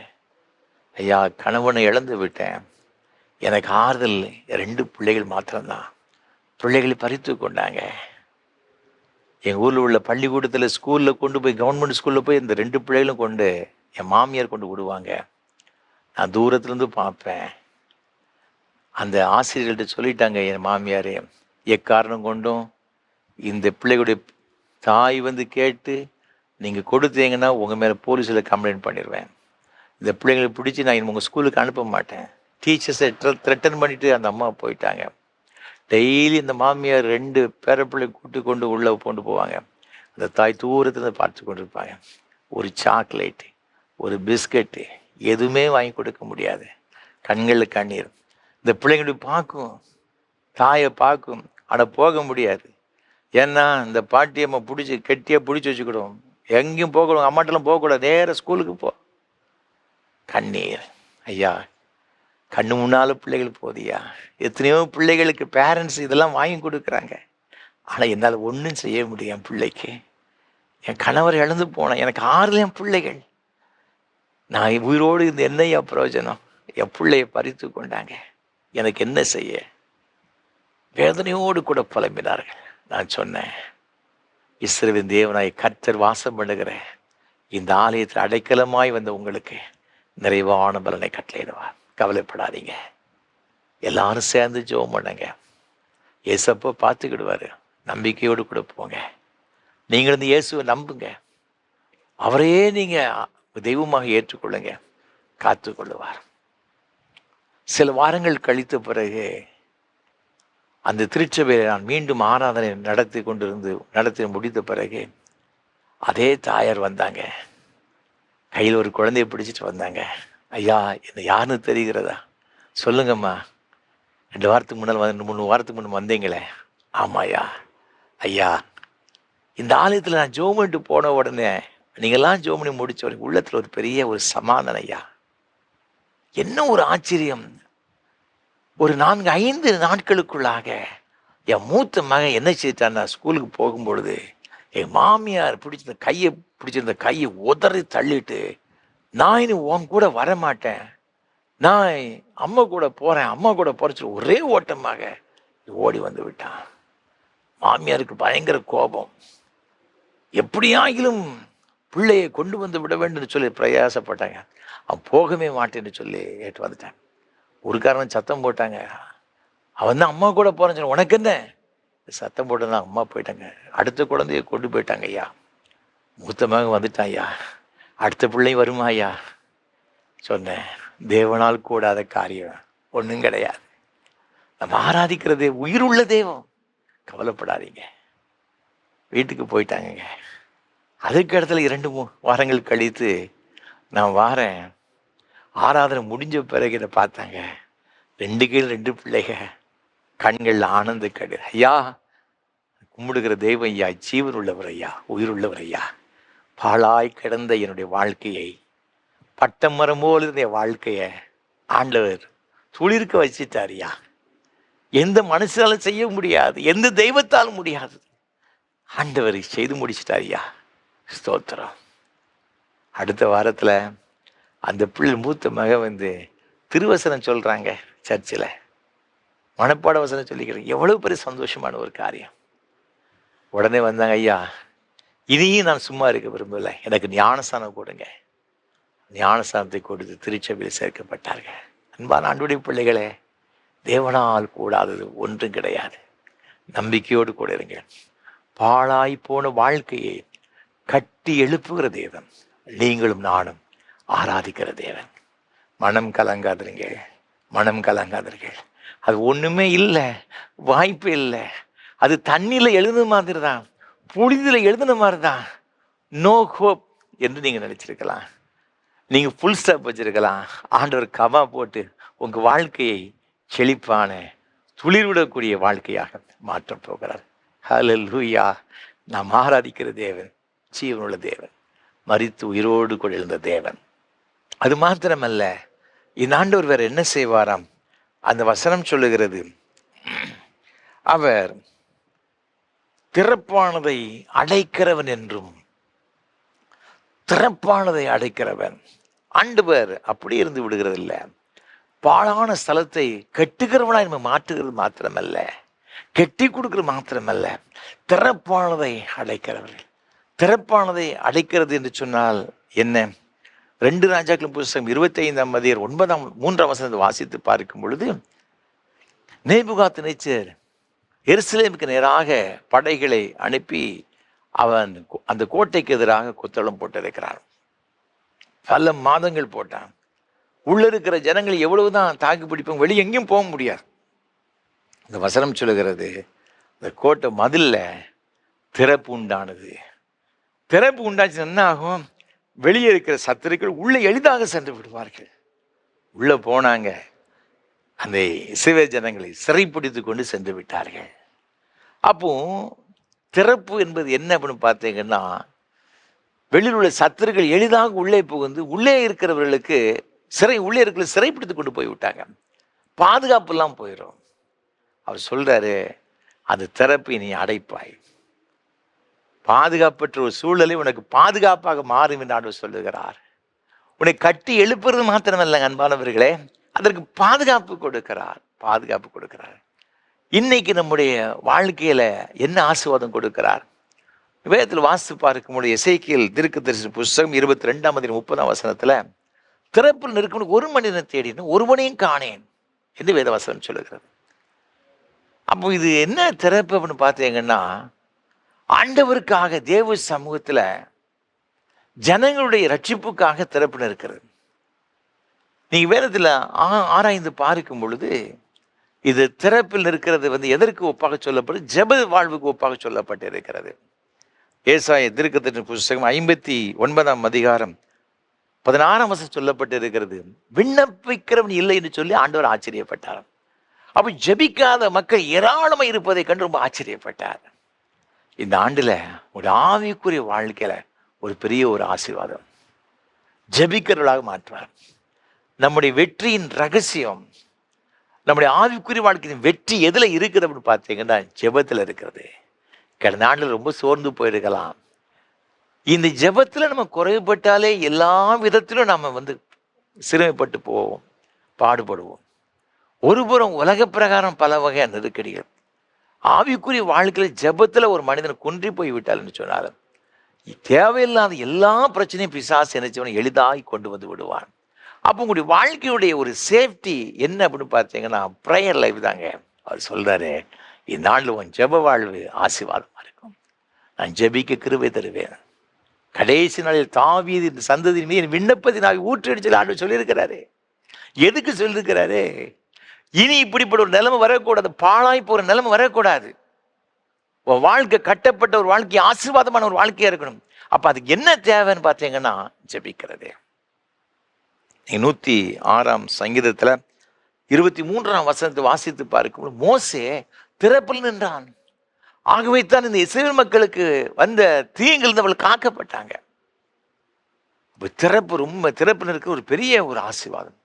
ஆதியாகமம் புஸ்தகத்தில் வாசித்து பார்க்கும் 18:22 கடைசி வரை உள்ள வசனங்கள்ல சோதோம் குமரம் பண்ண ஜனங்கள் அழிக்கப்படக்கூடாதுன்னு சொல்லி ஆபிரகாம் திறப்பில் இருக்கிறதா பார்க்கிறோம். அதோடைய விளைவு தான் லோத்து குடும்பம் இருந்துச்சுன்னா காக்கப்பட்டது. அப்ப இன்றைக்கு இந்த திறப்பில் இருக்க ரொம்ப ரொம்ப அவசியங்க. நம்ம மற்றவர்களுக்கு திறப்பில் இருக்கும் பொழுது மற்றவர்கள் ஆசீர்வதிக்கப்படுவாங்க. அது மாத்திரமல்ல, எல்லாவற்றுக்கும் மேல உங்க குடும்ப ஆசீர்வாதமா இருக்கும், உங்க பிள்ளைகள் ஆசீர்வாதமா இருப்பாங்க. சில குடும்பங்களை சொல்றாங்க, ஐயா என் பிள்ளை ரொம்ப எல்லமேறி போயிட்டான், அவ்வளவுதான் தவறான காரியங்களை செய்து கொண்டிருக்கிறான், பாவத்திற்கு அடிமைப்படுத்தி விட்டான், அவனுடைய வாழ்க்கை விரும்பத்தகாத வாழ்க்கையை மாறி போய் விட்டதுக்கு காரணம் என்ன தெரியுமா? நம்முடைய ஜெப குறைவு. இப்போ நம்ம இந்த ஜெபமாகி இந்த வேலையை நம்ம என்ன செய்யணும்னா சரியா போடணும். இது இருந்தால் நம்முடைய வாழ்க்கையில் ஆசீர்வாதம் நம்முடைய பிள்ளைகள் மீது, நம்முடைய குடும்பத்தின் மீது கர்த்தருடைய பாதுகாப்பு எப்போது என்ன செய்யணும்னா இருக்கணும். பார்த்துக்கணும். அதுக்கு ரொம்ப ரொம்ப தேவை என்னதுன்னு பார்த்தீங்கன்னா ஜெபம். ஜெபம் இல்லாத ஒரு வீடு கூரை இல்லாத ஒரு வீடு அப்படின்ட்டு நம்ம சொல்லுவோம். எத்தனை குடும்பங்கள் அது இருக்கிறது? நம்முடைய குடும்ப ஜெபத்தை கட்டி எழுப்புவோம். அவர் சொல்றாரு, திறப்பானதை அழைக்கிறவன், அப்படிப்பட்ட ஒரு விண்ணப்பத்தின் ஆவியை உனக்கு தருவேன் என்று சொல்லியிருக்கிறார். வாக்கு கடங்காத பெருமூச்சலோடு ஜெபிக்கும்படியான ஒரு பெரிய கிருபையில் பரிசுத்த ஆவியான ஆண்டவர் நமக்கு தருவார். அதை நம்ம சுதந்திரத்துக் கொள்ளும். கடைசியாக அவர் சொல்லுகின்றார், இங்கு வேதத்தை நான் வாசித்து பார்க்கும் பொழுது அந்த வசனம் சொல்லுகிறது, ஏசாயா 58:12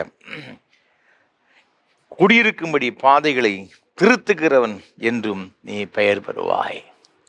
வாழ்வு பெயர் சொல்லக்கூடிய அளவிற்கு ஆசீர்வாதமாக இருக்கும். இன்னாரா, அவங்க ரொம்ப ஆசீர்வாதமானவங்க. நம்மளை பற்றி பெயர் சொல்லக்கூடிய அளவிற்கு இன்னாரு பிள்ளையா, அவங்க நல்ல ஒரு குடும்பையா, அந்த பையன் ரொம்ப நல்ல பெயரையும் பெயரை பெற்றுக்கொள்ளும்படியாக. அது எவ்வளோ பெரிய ஒரு ஆசீர்வாதம் பாருங்க. ஒரு ஸ்கூலில் நம்ம பிள்ளைகள் படிக்கிறது, சில பிள்ளைங்களை பற்றி சொல்லுவாங்க, அந்த ஆசிரியர் அவனா 1ஆம் நம்பர் கலிசடையா, அவனை மாதிரி ஒரு ஆளை பார்க்கல. ஆனால் சில வேளைகளில் சில பிள்ளைகளை பார்த்து அவனா ரொம்ப பெஸ்ட்டியா உங்கள் பிள்ளை, நீங்கள் கொடுத்து வச்சிருக்கணும் அப்படி சொல்லுவாங்க. இந்த ஸ்கூல்லே அவனை மாதிரி அவனை தெரியாதவன் யாரும் இருக்க மாட்டாங்க.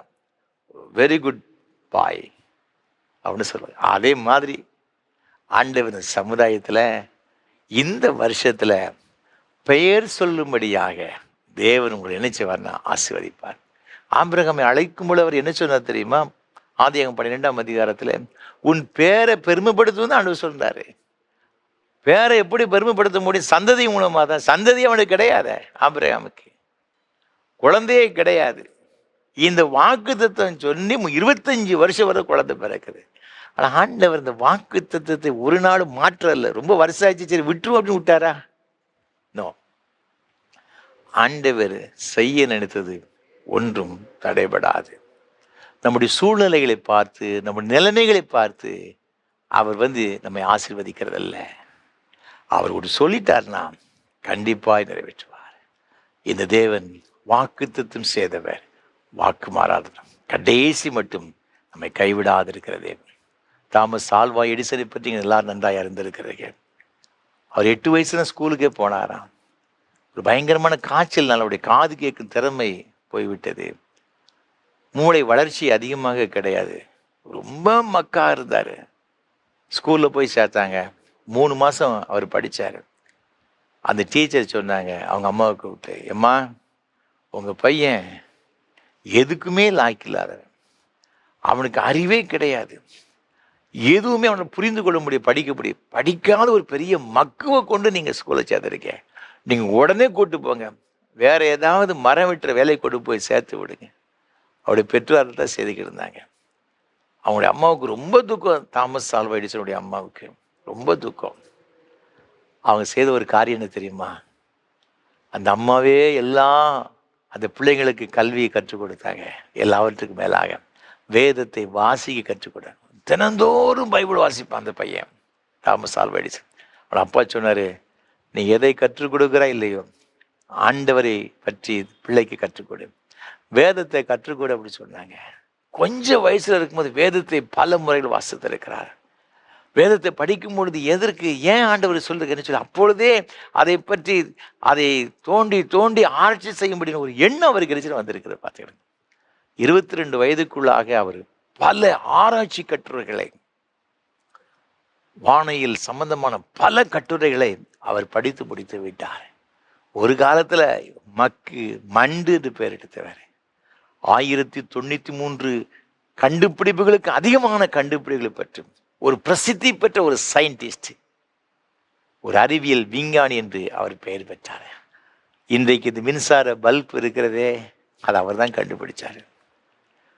அவருடைய பெயரை எப்படி பெருமைப்படுத்தி விட்டார் தெரியுமா? அவர் மரிக்கும் பொழுது கூட அவருக்கு பண்ணின அந்த மரியாதை ரொம்ப அதிகம், சாதாரணமானது கிடையாது. அமெரிக்க தேச சுதந்திர தேவனுடைய சிலை எப்பொழுதும் 24 மணி நேரம் அவருடைய அந்த கையில் இருக்கிற தீபம் எரிந்து கொண்டே இருக்குமா. அடக்கம் பண்ணும்பொழுது அந்த லைட் ஆஃப் பண்ணாங்களாம். அமெரிக்க தேசத்தில் ஒரு நிமிஷம் எல்லா வீடுகளையும் எல்லா இடத்துலையும் மின்சாரத்தை கட் பண்ணிட்டாங்களாம்.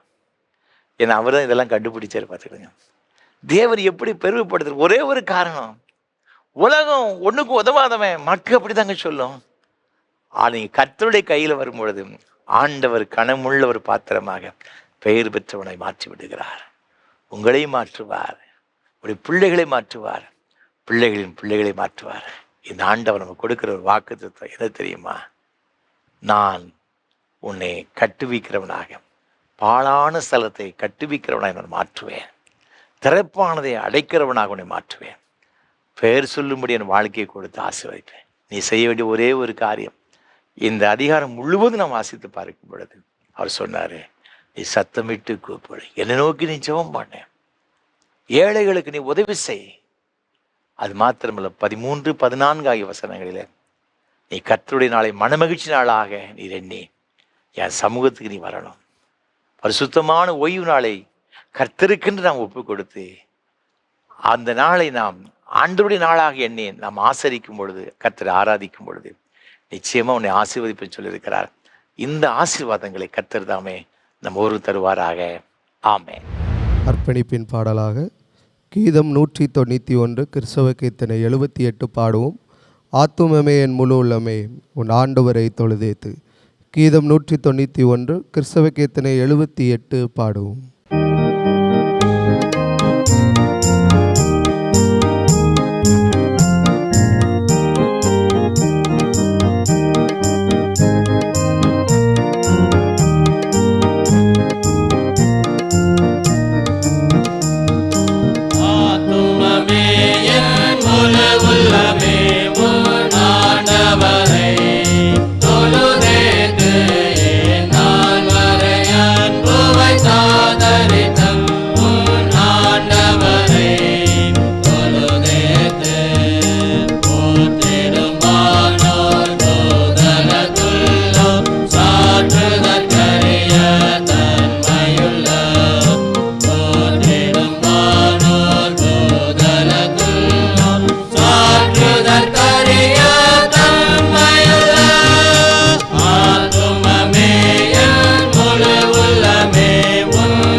ஜெபம் செய்வோம்.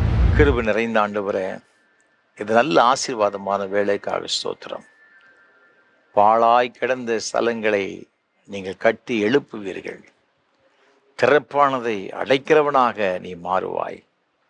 உன் பேரை பெருமைப்படுத்துவேன் என்று எங்களுக்கு கொடுத்த உடைய வாக்கு தத்தங்களுக்காக ஸ்தோத்திரம்.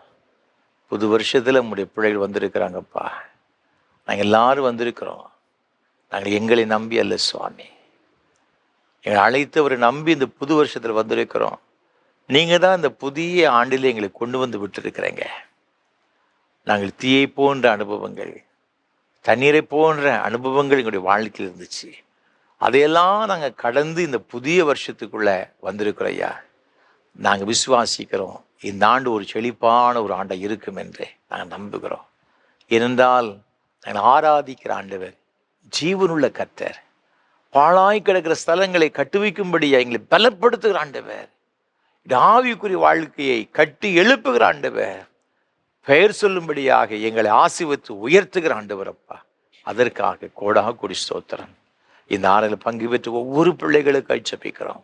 கடந்த ஆண்டில் ஒருவேளை பல வகையான வேதனைகளுக்கு மத்தியில், கண்ணீர்களுக்கு மத்தியில் ஆண்டவரே இந்த பிள்ளைகள் கடந்து வந்திருக்கலாம் சுவாமி. நிம்மதியெல்லாம் இழந்த ஒரு சூழ்நிலையில் கூட இருந்திருக்கலாம்ப்பா. என் குடும்பத்தில் எதிர்பார்த்திராத நஷ்டங்கள் வந்தது, தோல்விகள் வந்தது, இழப்புகள் வந்தது, எல்லாம் போய்விட்டது. இன்னும் அவ்வளவுதான், முடியாது, நாசமாக போச்சு, எல்லாம் பாழாய் போய்விட்டது, எல்லாம் எங்களை விட்டு கடந்து போய்விட்டதுன்னு சொல்லி கண்ணீரோடு கூட இந்த பிள்ளைகள் இருக்கலாம்ப்பா. ஆனாலும் கூட சுவாமி, பாழாய் கிடந்த ஸ்தலங்களை கட்டி எழுப்புகிற ஆண்டவரப்பா, எங்களோடு கூட இருக்கிறபடினால் இந்த வருஷத்துல இந்த பிள்ளைகள் கடந்த ஆண்டில் எதையெல்லாம் ஆண்டவர் சந்தித்து தோல்வியடைந்த உள்ளத்தோடு கூட சோர்ந்து போனார்களோ, இந்த வருஷத்தில் அதையெல்லாம் உடைய பிள்ளைகளுக்கு ஆசீர்வாதமாய் நீ கொடுப்பேன்னு சொல்லி கொடுத்த வாக்கு தத்துவதற்காக ஸ்தோத்திரம். உடைய பிள்ளைகள் ஒவ்வொருவரையும் ஸ்திரப்படுத்துங்க, பலப்படுத்துங்க அப்பா. அப்படி சோர்வுகள் எல்லாம் மாற்றுங்க ஐயா. ஆண்டவர் குடும்ப வாழ்வில் இருக்கின்ற பிரச்சனைகள், அநேக குடும்பங்களில் சுவாமி பிரிவினைகள் அப்பா, பிள்ளைகளுடைய வாழ்க்கையில் ஏற்பட்ட ஆண்டவர் தோல்விகள் நிமித்தமாக சோர்ந்து போன இருக்கிற பிள்ளைகளுக்கு அரங்கு ஜெபிக்கிற ஐயா. ஆண்டவரே, எங்களுடைய பிள்ளைகளை கட்டி எழுப்புவீராக. ஒருவேளை பாவத்தில் சிறைப்படுத்தப்பட்ட ஒரு சூழ்நிலை இருக்கலாம்ப்பா, அதன் நிமித்தமாக ஆண்டவர் இந்த பிள்ளைகள் பல வகையான பாடுகளுக்கு மத்தியில் கடந்து போகலாம். ஆண்டவர் இந்த பிள்ளைகளுக்கு இரக்கம் செய்வீராக. உமது பிள்ளைகளை ஆண்டவர் ஆசீர்வதிக்க வேண்டும் என்று அங்கு ஜெபிக்கிற ஐயா. ஆசீர்வதிக்கும்படியாக ஜெபிக்கிறேன் ஐயா. பிள்ளைகளுடைய வாழ்வை கட்டி எழுப்புவீராக சுவாமி. வியாதியினால் கஷ்டப்படுகிற பிள்ளைகளுக்காக நாங்கள் ஜெபிக்கிறோம் ஐயா. வியாதியின் வல்லமையிலிருந்து இந்த பிள்ளைகளுக்கு முழுமையான ஒரு விடுதலையை கொடுப்பீராக. உச்சந்தலைந்து உள்ளங்கால் வரை ஆண்டவர் அவளுக்கு வந்த பலவீனத்தை நிமித்தமாக வேதனையோடு கூட நம்முடைய சமூகத்தில் இருந்திருக்கிறீங்கப்பா. மருத்துவமனையில சிகிச்சை பெற்ற பிள்ளைகளுக்காக நாங்கள் ஜெபிக்கிறோம் ஐயா. ஒவ்வொருவருக்கும் கர்த்தர் இரக்கம் செய்வீராக. உமது பிள்ளைகளுடைய எல்லா விதமான வேதனைகளையும் கண்ணீரையும் கர்த்தர் மாற்றுவீராக. உம்முடைய சுகமளிக்கிற வல்லமை இந்த பிள்ளையுடைய ஆவி, ஆத்மா, சரீரத்தில் இறங்கும்படி நாங்கள் ஜெபிக்கிறோம். ஒரு பூரண விடுதலை உண்டாவதாக. நீ அவ்வாறு செய்கிற தயவுக்காக உமக்கு ஸ்தோத்திரம். வயோதிப நிலைமைக்கு அருமையான ஆண்டவரை பெற்றோர்களுக்காக நாங்கள் ஜெபிக்கிற ஐயா. ஆண்டவரே, இந்த காலத்தில் யார் எங்களுக்கு உதவி செய்வார்? யாருமற்ற ஆண்டவர் அனாதையை போல இருக்கிறேனே, பிள்ளைகள் இருந்தும் இல்லாத போல இருக்கிறேன்னு சொல்லுகின்ற பெற்றோர்களோடு தகப்பனே, ஒருவேளை பிள்ளைகள் இருந்தும் உதவி செய்ய முடியாத நிலைமையில தூர இடத்துல பிள்ளைகள் இருக்கிற மித்தமாக பல வகையான கஷ்டங்களோடு கூட தனிமை உணர்வோடு கூட வாழ்கின்ற அன்பு தாய் தகப்பன்மார் உண்டப்பா. அவர்கள் மீது நீர் பட்சமா இறங்கும்படி அங்கே ஜெபிக்கிறையா. அவருடைய கண்ணீரெல்லாம் கருத்தை துடைக்கும்படி அங்கே ஜெபிக்கிறையா. இந்த புதிய வருஷத்தில் அவளை கொண்டு வந்தீங்கப்பா. ஒரு புதிதாக ஒரு ஆயுசு ஆண்டை நீ கூட்டி கொடுத்துருக்கிறீங்கப்பா. கோடி ஸ்தோத்திரம். அவருடைய கரங்களை பிடிச்சுக்கிடுங்கப்பா. ஆண்டவர் இந்த ஆண்டு மாத்திரமல்ல, ஜீவகாலமெல்லாம் அவர் நடத்தும்படியாக நாங்கள் ஜெபிக்கிறோம் ஐயா. நல்ல சுகத்தி பலத்தி தீர்க்காயுசும் கொடுத்து வழியெடுத்து ஜெபிக்கிறோம். படுக்கையில பலவீனமான ஒரு நிலைமை இருக்கிற பிள்ளை கொண்டு சுவாமி, இந்த படுக்கை கர்த்தர் மாற்றி போடுவீராக. ஆண்டவர் அவர்களுடைய காரியங்களை அவர்களே செய்யணும் என்று சொல்லி நினைத்து கொண்டு ஆண்டவர் ஜெபிக்கிற பெற்றோர்கள் உண்டு சுவாமி. ஆண்டவரே, நீர் அவர்களுக்கு பலனை கொடுப்பீராக. மோசைக்கு 120 வயது வரை அப்படிப்பட்ட பலனை கொடுத்தீர். அதே போல தகப்பனே, உடைய பிள்ளைகளுக்கு அப்படிப்பட்ட பலனை கொடுப்பீராக. ஆண்டவர் வயதுக்கு ஏற்ற சில பலவீனம் கொண்டு சுவாமி, இருதய பலவீனங்கள், நுரையீரல் பிரச்சனை, ஆண்டவர் இன்னும் பல பிரச்சனைகள் இருக்கலாம், சிறுநீரக பிரச்சனை, எல்லாம் பிரச்சனை உண்டு சுவாமி. நடக்க முடியாத ஒரு சூழ்நிலை, கைகால் வலிகள், எத்தனையோ வகையான பிரச்சனை மத்தியில் உடைய பிள்ளை கடந்து வந்தாலும் நீங்க ஒரு விசை அவர்களை பலப்படுத்தும்படியாக ஜெபிக்கிறோம். நான் உன்னை ஏந்துவேன், சுமப்பேன், தாங்குவேன், தப்பு பெருச்சோன் ஆண்டவர் அவர்கள் அவ்வாறு தாங்கி ஆதரித்து ஆசீர்வதிக்க வேண்டும் நாங்கள் ஜெபிக்கிறோம். சின்னஞ்சிறு குழந்தைகள் ஆசீர்வதி, படிக்கிற பிள்ளைகள் ஆசீர்வதிங்கப்பா. வேலைக்கு காத்திருக்கிற பிள்ளைகள் நல்ல வேலை வாய்ப்புகளை கொடுத்து கற்று ஆசீர்வதிப்பீராக. திருமணத்திற்கு பல மாதங்களாக ஆண்டுகளை காத்து கிடக்கிற பிள்ளைகளோடு சுவாமி, பிள்ளைகளுக்கு திருமண வயதெல்லாம் தாண்டி சென்று விடுன்னு சொல்லி கண்ணீரோடு கூட இருக்கிற பிள்ளைகளோடு சுவாமி, மனம் இறங்குவீராக. அவருடைய பாரங்களெல்லாம் மாற்றுங்க. நல்ல வாழ்வு ஏற்படுத்திட்டாங்கப்பா. அதே போல் குழந்தை செல்வங்களுக்காய் காத்திருக்கிற தம்பதிகளுக்காய் ஜெபிக்கிறோம். பல வருஷங்களுக்கு காத்திருக்கிற பிள்ளை கொண்டு சுவாமி, நீ தயவா இறங்கி இந்த வருஷத்துல ஒரு கற்பத்தினை கொடுத்த பிள்ளைகள் ஆசீர்வதிக்கிறாங்க ஜெபிக்கிறோம் ஐயா. அவர்களை ஆசீர்வதிங்க. பேறுகால நிலைமை இருக்கிற சகோதரிகளுக்கு ஜெபிக்கிறோம் ஐயா. ஆண்டவர் தாமே கற்பதிகளை பூர்ணப்படி சுக பிரசவத்தை கொடுப்பீராக. ஏழைகள், எளியவர்கள், திக்கற்றவர், அனாதைகள், விதவைகள் ஒவ்வொருவருக்காக ஜெபிக்கிறோம் ஐயா. அவருடைய கண்ணீரெல்லாம் கர்த்தர் பார்த்து அப்படி தேவையை சந்திக்கும்படி நாங்கள் ஜெபிக்கிறோம். ஒரு பிள்ளைகள் கையிட்டு சேரலாம் பிரயாச விசேஷ ஆசீர்வாதங்களை கொடுப்பீராக. தொழில்கள், வியாபாரங்கள் எல்லாம் இந்த நாடுகளில் செழிக்கட்டுமை. என்னென்ன வேலைகள் செய்வது எல்லாம் செழிக்கும்படி கிருபைகளை கொடுத்து ஆசீர்வதிப்பீராக. ஆண்டவர் விசேஷமாக இந்த ஆராதனை வேளை தாங்கி முன் வந்திருக்கின்ற அருமையான முது பிள்ளைகளுக்காக, சென்னையை சார்ந்த திரு பெருமிராஜ் அவருடைய குடும்பத்தினருக்காக கோடி ஸ்தோத்திரம். அவருடைய அன்புக்குரிய துணைவியார் திருமதி ரூத் பியூலா பெருமிராஜ் அம்மாவுக்காக ஸ்தோத்திரம் செலுத்துகிறோம் ஐயா. அவருடைய குடும்பமாக இணைத்து இத்தனை ஆண்டுகளாக நீர் ஆச்சரியமை பாதுகாத்து வழிநடத்தி ஆதரித்து ஆசீர்வாத தயவுக்காய் ஸ்தோத்திரம். இந்த புதிய வருஷம் அவர்களுக்கு ஆசீர்வாதமாக இருப்பதாக. ஆண்டவர் நல்ல சுகத்தை, பலத்தை, நீடித்த சுகவாழ்வு கொடுத்து நீ உன் பிள்ளைகளின் சிறுபேலு கூட அங்கே சமாதானத்தை காண்பேன்னு சொல்லி அந்த ஒரு ஆசீர்வாதங்களை பெற்றுக்கொள்ள கிருபை தருவீராக. நீ கொடுத்த பிள்ளைகளுக்காக நன்றி செலுத்துகிறேன். மூத்த மகளுக்காக திருமதி லீபனோன் ஜாஸ்மின் சகோதரிக்காக, அவருடைய அன்புக்குரிய கணவர் விக்டர் ராஜேஷ் அவர்களுக்காக ஸ்தோத்திரம் ஐயா. அருமையாக கொடுத்த பிள்ளைகளுக்காக, விபின் வினோரின் பிள்ளைகளுக்காக ஸ்தோத்திரம் செலுத்துகிறோம் ஐயா. பிள்ளைகளை கர்த்தர் ஆசீர்வதிக்கணும்னு ஜெபிக்கிறேன். இந்த பிள்ளைகள் எதிர்பார்த்திருக்கிற உயர்வுகள், நன்மைகள் ஒன்று கூட குறைவில்லாமல் எல்லாவற்றையும் அவர்கள் விரும்புகிறதை அவர்களுக்கு வாய்க்க பண்ணும்படியாக நாங்கள் ஜெபிக்கிறோம் ஐயா. அவள் விரும்புகிற காரியம் அவளுக்கு நேரிடும் என்று சொன்னீர்கள் சுவாமி. அடு நீரே காரியத்தை வாய்க்கப்படுகிறவர், எல்லாவற்றையும் வாய்க்க பண்ணுவீராக சுவாமி. ஒரு குறைவில்லாமல் நடத்தும்படி நாங்கள் ஜெபிக்கிறோம் ஐயா. நீங்கள் அவர் செய்த தயவுக்காய் ஸ்தோத்திரம். அதில் அடுத்த மகளுக்காக சகோதரி ஆண்டவரே நவீனம் தாலியாவுக்காய் ஸ்தோத்திரம் செலுத்துகிறோம் ஐயா. அவருடைய அன்புக்குரிய கணவர் திரு சாம்பிளசனுக்காய் ஸ்தோத்திரம் செலுத்துகிறோம். இக்கொடுத்த அருமையான பிள்ளைகளுக்காக நாங்கள் நன்றி செலுத்துகிறோம் ஐயா. கிறிஸ்தோலினுக்காக, சால்ஸ்லினுக்காக ஸ்தோத்திரம் செலுத்துகிறோம் ஐயா. பிள்ளைகள் ஒவ்வொருவரும் கர்த்தர் ஆசீர்வதிக்கும்படி ஜெபிக்கிறேன் ஐயா. ஆண்டவரே, இந்த பிள்ளைகளுடைய எல்லா இருதயத்தின் விருப்பங்களும் இருந்திருக்கு, எல்லா வாஞ்சங்களும் இருந்திருக்கிறப்பா, எல்லாவற்றையும் நிறைவேற்றி கொடுக்கும்படியாய் ஜெபிக்கிறோம் ஐயா. ஆண்டவரே உமக்கு ஸ்தோத்திரம். தம்மை உண்மையாய் நம்புகிற பிள்ளைகள், உமக்கு பயப்படுகிற பிள்ளைகளுக்கு மற்றவர்களுக்கு வித்தியாசத்தை காண செய்கிற ஆண்டவர், அப்படிப்பட்ட ஒரு வித்தியாசத்தை காண செய்து இவர்களை ஆசீர்வதித்து உயர்த்தும்படியாய் ஜெபிக்கிறோம் ஐயா. ஆண்டவரே உமக்கு ஸ்தோத்திரம். தேவ பிரசன்னம், கிருபை இந்த குடும்பத்தை அதிகமாய் தாங்கும்படி அங்கே ஜெபிக்கிற ஐயா. ஆண்டவரே உமக்கு ஸ்தோத்திரம். வருஷத்தை நன்மையினால் முடிச்சு விட்டுக்கிற ஆண்டவர், நன்மையினால் நிரப்பப்பட்ட ஒரு ஆண்டை காணப்படுகிறதால் இந்த ஊழியங்களுக்காக ஜெபிக்கிற, உழைக்கின்ற, பல வகையில் உதவி செய்கிற எல்லா பிள்ளைகளுக்காக, குடும்பங்களுக்கு ஜெபிக்கிறோம். ஒவ்வொருவரையும் நீர் ஆசீர்வதியும் சுவாமி, ஒவ்வொருவரையும் ஆசீர்வதியும். தேவ கிருபை இந்த பிள்ளைகளோடு கூட இருக்கட்டும். நாங்கள் நினைப்பதற்கும் விரும்புகிறதற்கும் வேண்டி கொள்வதற்கும் அதிகமாய் கிரியேச்சர் வல்லமின்படி கர்த்தர் பெரிய காரணம் கட்டடைவீரார். கணம், துதி, மகிமை எல்லாம் உமக்கு சிலர் ஏற்றுக்கொள்ளும். ஆசீர்வதியும். ஆண்டவர் இயேசு கிறிஸ்துவின் மூலமாக ஜெபிக்கிறோம் பரிசுத்த பிதாவே.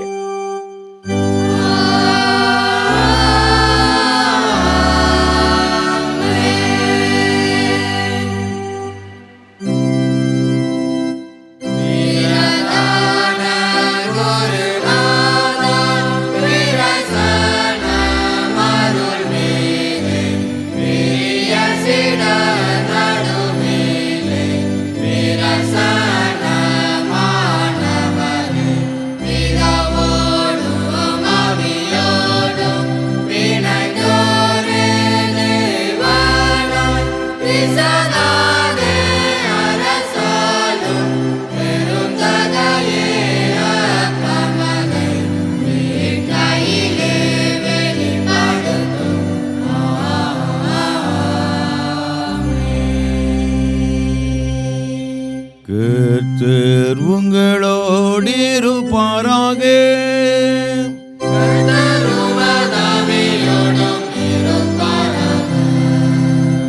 உங்கள் இதயத்தை உயர்த்திடுங்கள்.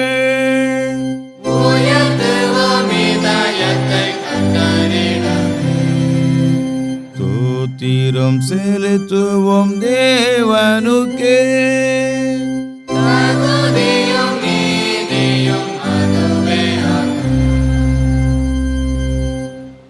கர்த்தாவே, பரிசுத்த பிதாவே, சர்வ வல்லமை உள்ள நித்திய தேவனே, நாங்கள் எக்காலத்திலும் எவ்விடத்திலும் உமக்கு தோத்திரம் செலுத்துகிற தகுதியும் நீதியும் எங்களுக்கு விசேஷித்த கடமையுமாய் இருக்கிறது. உமது குமாரனும் எங்கள் ஆண்டவருமாய் இயேசு கிறிஸ்துவின் மூலமாக நீர் வானங்களையும் பூமியையும் அவைகளில் எல்லாவற்றையும் சிருஷ்டித்தீர். மனு குலத்தை உமது சாயலாக உண்டாக்கினீர். நாங்கள் பாவத்தில் விழுந்தபோது புது சிருஷ்டி முதல்வர்களாக நீர் எங்களை மீட்டு கொண்டீர்.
ஆம் பிதாவே, நீர் பரிசுத்தர், நீர் தோத்தரிக்கப்பட்டவர்.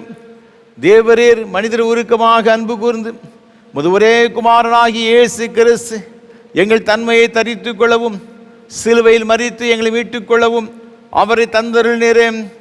அவர் சிலுவையில் ஒரே தரம் தம்மை ஏகபலியாக ஒப்பு கொடுத்து சர்வலோகத்தின் பாவங்களை நிவர்த்தி செய்வதற்கு நிறைவும் பூரணமும் பொதுவான பலியையும் காணிக்கையையும் பரிகாலத்தையும் செலுத்ததுமல்லாமல் தமது அருமையான மரணத்தை என்றைக்கும் நினைப்பூட்ட ஞாபகத்தை நியமித்து தாம் திரும்ப வருமளவும் நாங்கள் அதை அனுசரித்து வரும்படி தமது பரிசுத்த சுவிசேஷத்தில் கட்டளையிட்டு இருக்கிறாரே.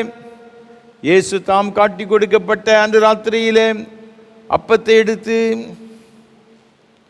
ஸ்தோத்திரம் பண்ணி அதை பிட்டு சீசல் கொடுத்து, எல்லாரும் வாங்கி புசியுங்கள், இது உங்களுக்கு கொடுக்கப்படுகிற என்னுடைய சரீரம். என்னை நினைவுறும்படி செய்யுங்கள் என்றார்.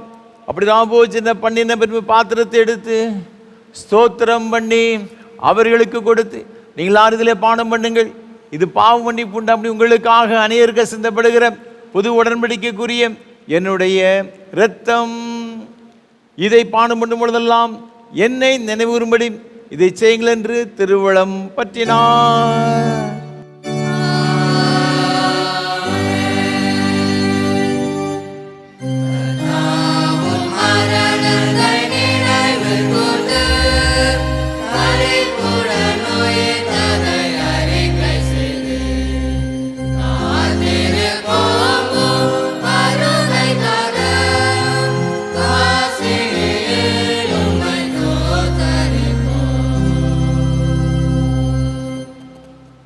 ஆதலால் பிதாவே, முதுகுமாரனாகிய எங்கள் ஆண்டவரின் அருமையான பாடுகளையும் மரணத்தையும் மகிமையான உயிர்த்தெழுதலையும் பரமேறுதலையும் நினைவு கூர்ந்து முது அடியாரனாகிய நாங்கள் அவருடைய கட்டளையின்படியே அவர் வருகையை எதிர்நோக்கிறவர்களாக இதை செய்கிறோம். அவரில் நீர் எங்களுக்காக பூரண நிறைவேற்றின பூரண மீட்புக்காக உமக்கு நன்றி செலுத்துகிறோம்.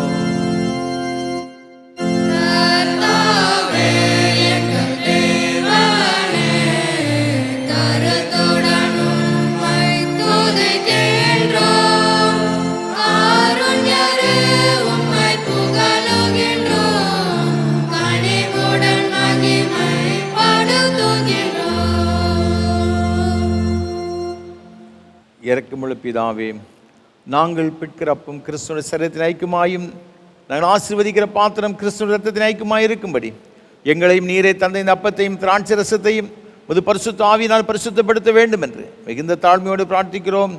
நாங்கள் எல்லாரும் எங்கள் ஆண்டவராகிய கிறிஸ்துவில் கூட்டி இணைக்கப்பட்டவர்களாகி விசுவாசத்தில் ஒருமைப்படவும் தலையாகி அவர்கள் எல்லாவற்றிலையும் வளரவும் கிருபை செய்யும். அவரோடு பரிசுத்த ஆவியோடு ஐக்கியமாக இருக்கிற சர்வ வல்லமையுள்ள பிதாவாகி உமக்கு அவர் மூலமாய் சகல கன மகிமையும் என்னென்னைக்கு உண்டாவதாக.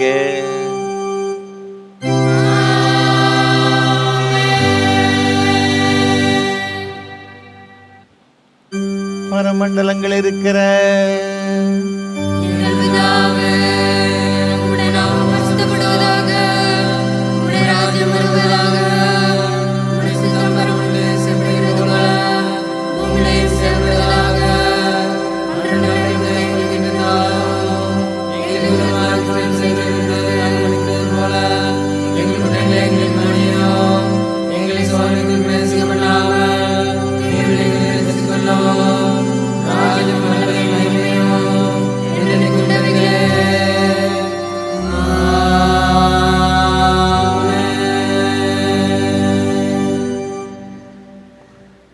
கர்த்தருடைய திருப்பந்தியில் சேர்வதற்கு நம்மில் எவ்வளவு வேணும் தகுதி இல்லை என்று உணர்ந்தவர்களாக கர்த்தரை நம்ம தகுதிப்படுத்தும்படியாக பரிசுத்தப்படுத்தும்படியாக அவருடைய கிருபை நிறைவாய் பெற்றுக்கொள்ள நமக்கு அனுகிரகம் செய்யும்படியாக நாம் யாவரும் தாழ்மை விண்ணப்பத்தை சேர்ந்து சொல்லுவோம். இரக்கமுள்ள கர்த்தாவே, இரக்கமுள்ள கர்த்தாவே, எங்கள் சுயநீதியை நம்பி நாங்கள் உம்முடைய பந்தியில் சேர துணியாமல் தேவருடைய அளவற்ற இரக்கத்தை நம்பி சேருகிறோம். உம்முடைய மேஜையின் கீழ் விழும் துணிக்கைகளையும் பொறுக்கிக் கொள்ள நாங்கள் பாத்திரல்லர். ஆனாலும் தேவரீர் எப்பொழுதும் இரக்கம் செய்கிற இரட்சனுடைய மாறாத ஆண்டவராக இருக்கிறீர். ஆகையால் கிருபையுள்ள கர்த்தாவே, அருமையான குமாரனாகிய இயேசு கிறிஸ்துவின் மிதியாத சரீரத்தாலும் இரத்தத்தாலும் எங்கள் பாவமுள்ள சரீரமும் ஆத்மாவும் சுத்தமாகி எப்பொழுது நாங்கள் அவருக்குள்ளும் அவர் எங்களுக்குள்ளும் ஆசமாக இருப்பதற்கு ஏற்ற விதமாய் சரீரத்தை புசித்து அவர் இரத்தத்தை பானம் என கிருபை செய்தருளும். ஆமேன். நாம் பிற்கிறப்பம் கிறிஸ்துவின் சரீரத்தை ஐக்கியமாக இருக்கிறது அல்லவா?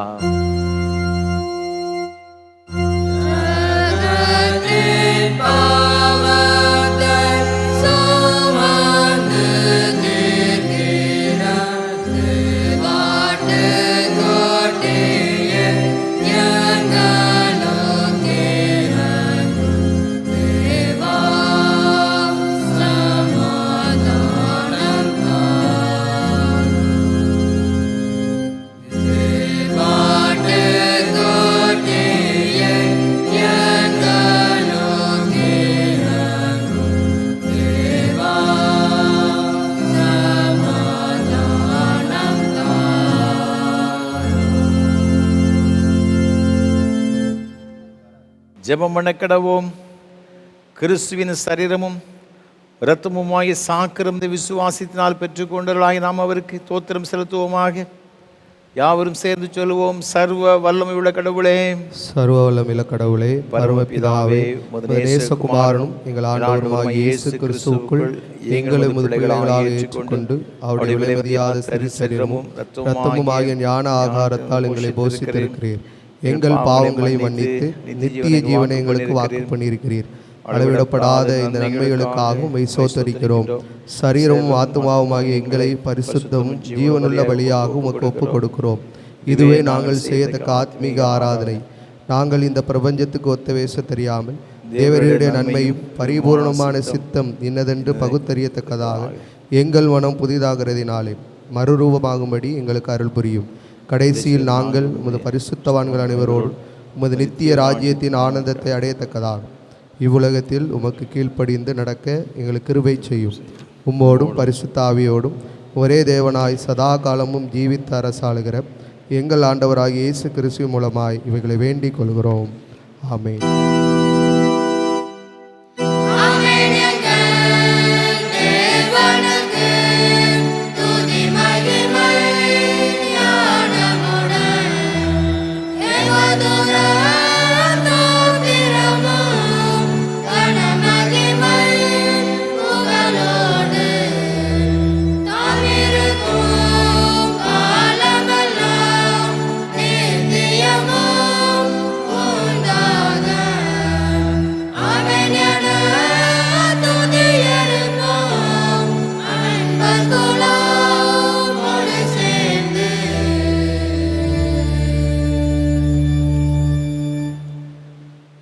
எல்லாம் புத்திக்கு மேலான தேவ சமாதானம் உங்களோடு கூட இருந்து நீங்கள் தேவனையும் அவருடைய குமாரனாகிய நம்முடைய நாதர் இயேசு கிறிஸ்து பற்றி அறிகிற அறிவில் அன்பில் நிலைத்திருக்கும்படி உங்கள் இருதயத்தின் சிந்தையை காக்கிடுவது பிதா குமாரன் பரிசுத்த ஆவியாகிய சர்வ வல்லமை பொருந்திய ஆசீர்வாதங்களோடு கூட இருந்து இன்றும் என்ன சதா காலங்களிலும் உங்களோட நிலைத்திருக்க கடவது.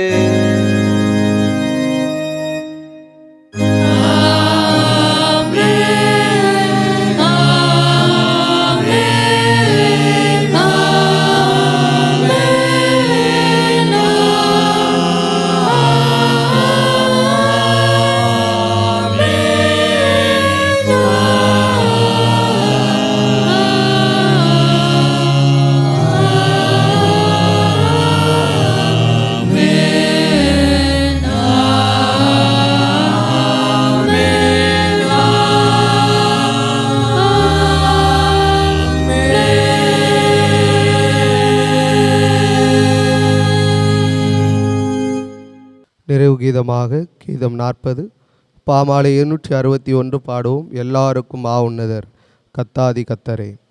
கீதம் 40 பாமாலை 761 பாடுவோம்.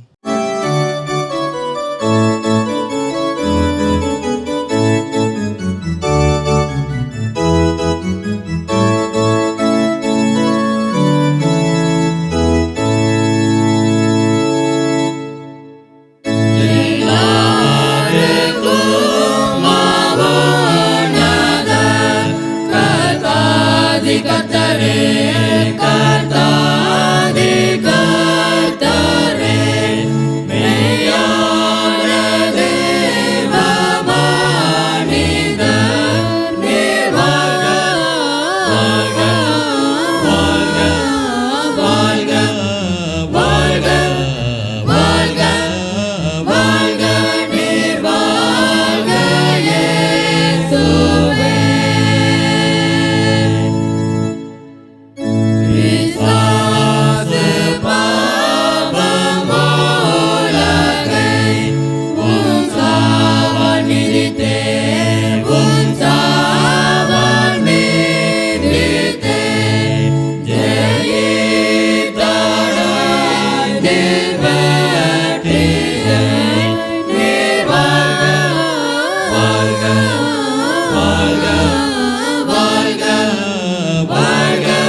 கிருபை நிறைந்த ஆண்டவரே, இந்த மகிமையான ஆராதனைக்காக நன்றி செலுத்துகின்றோம்.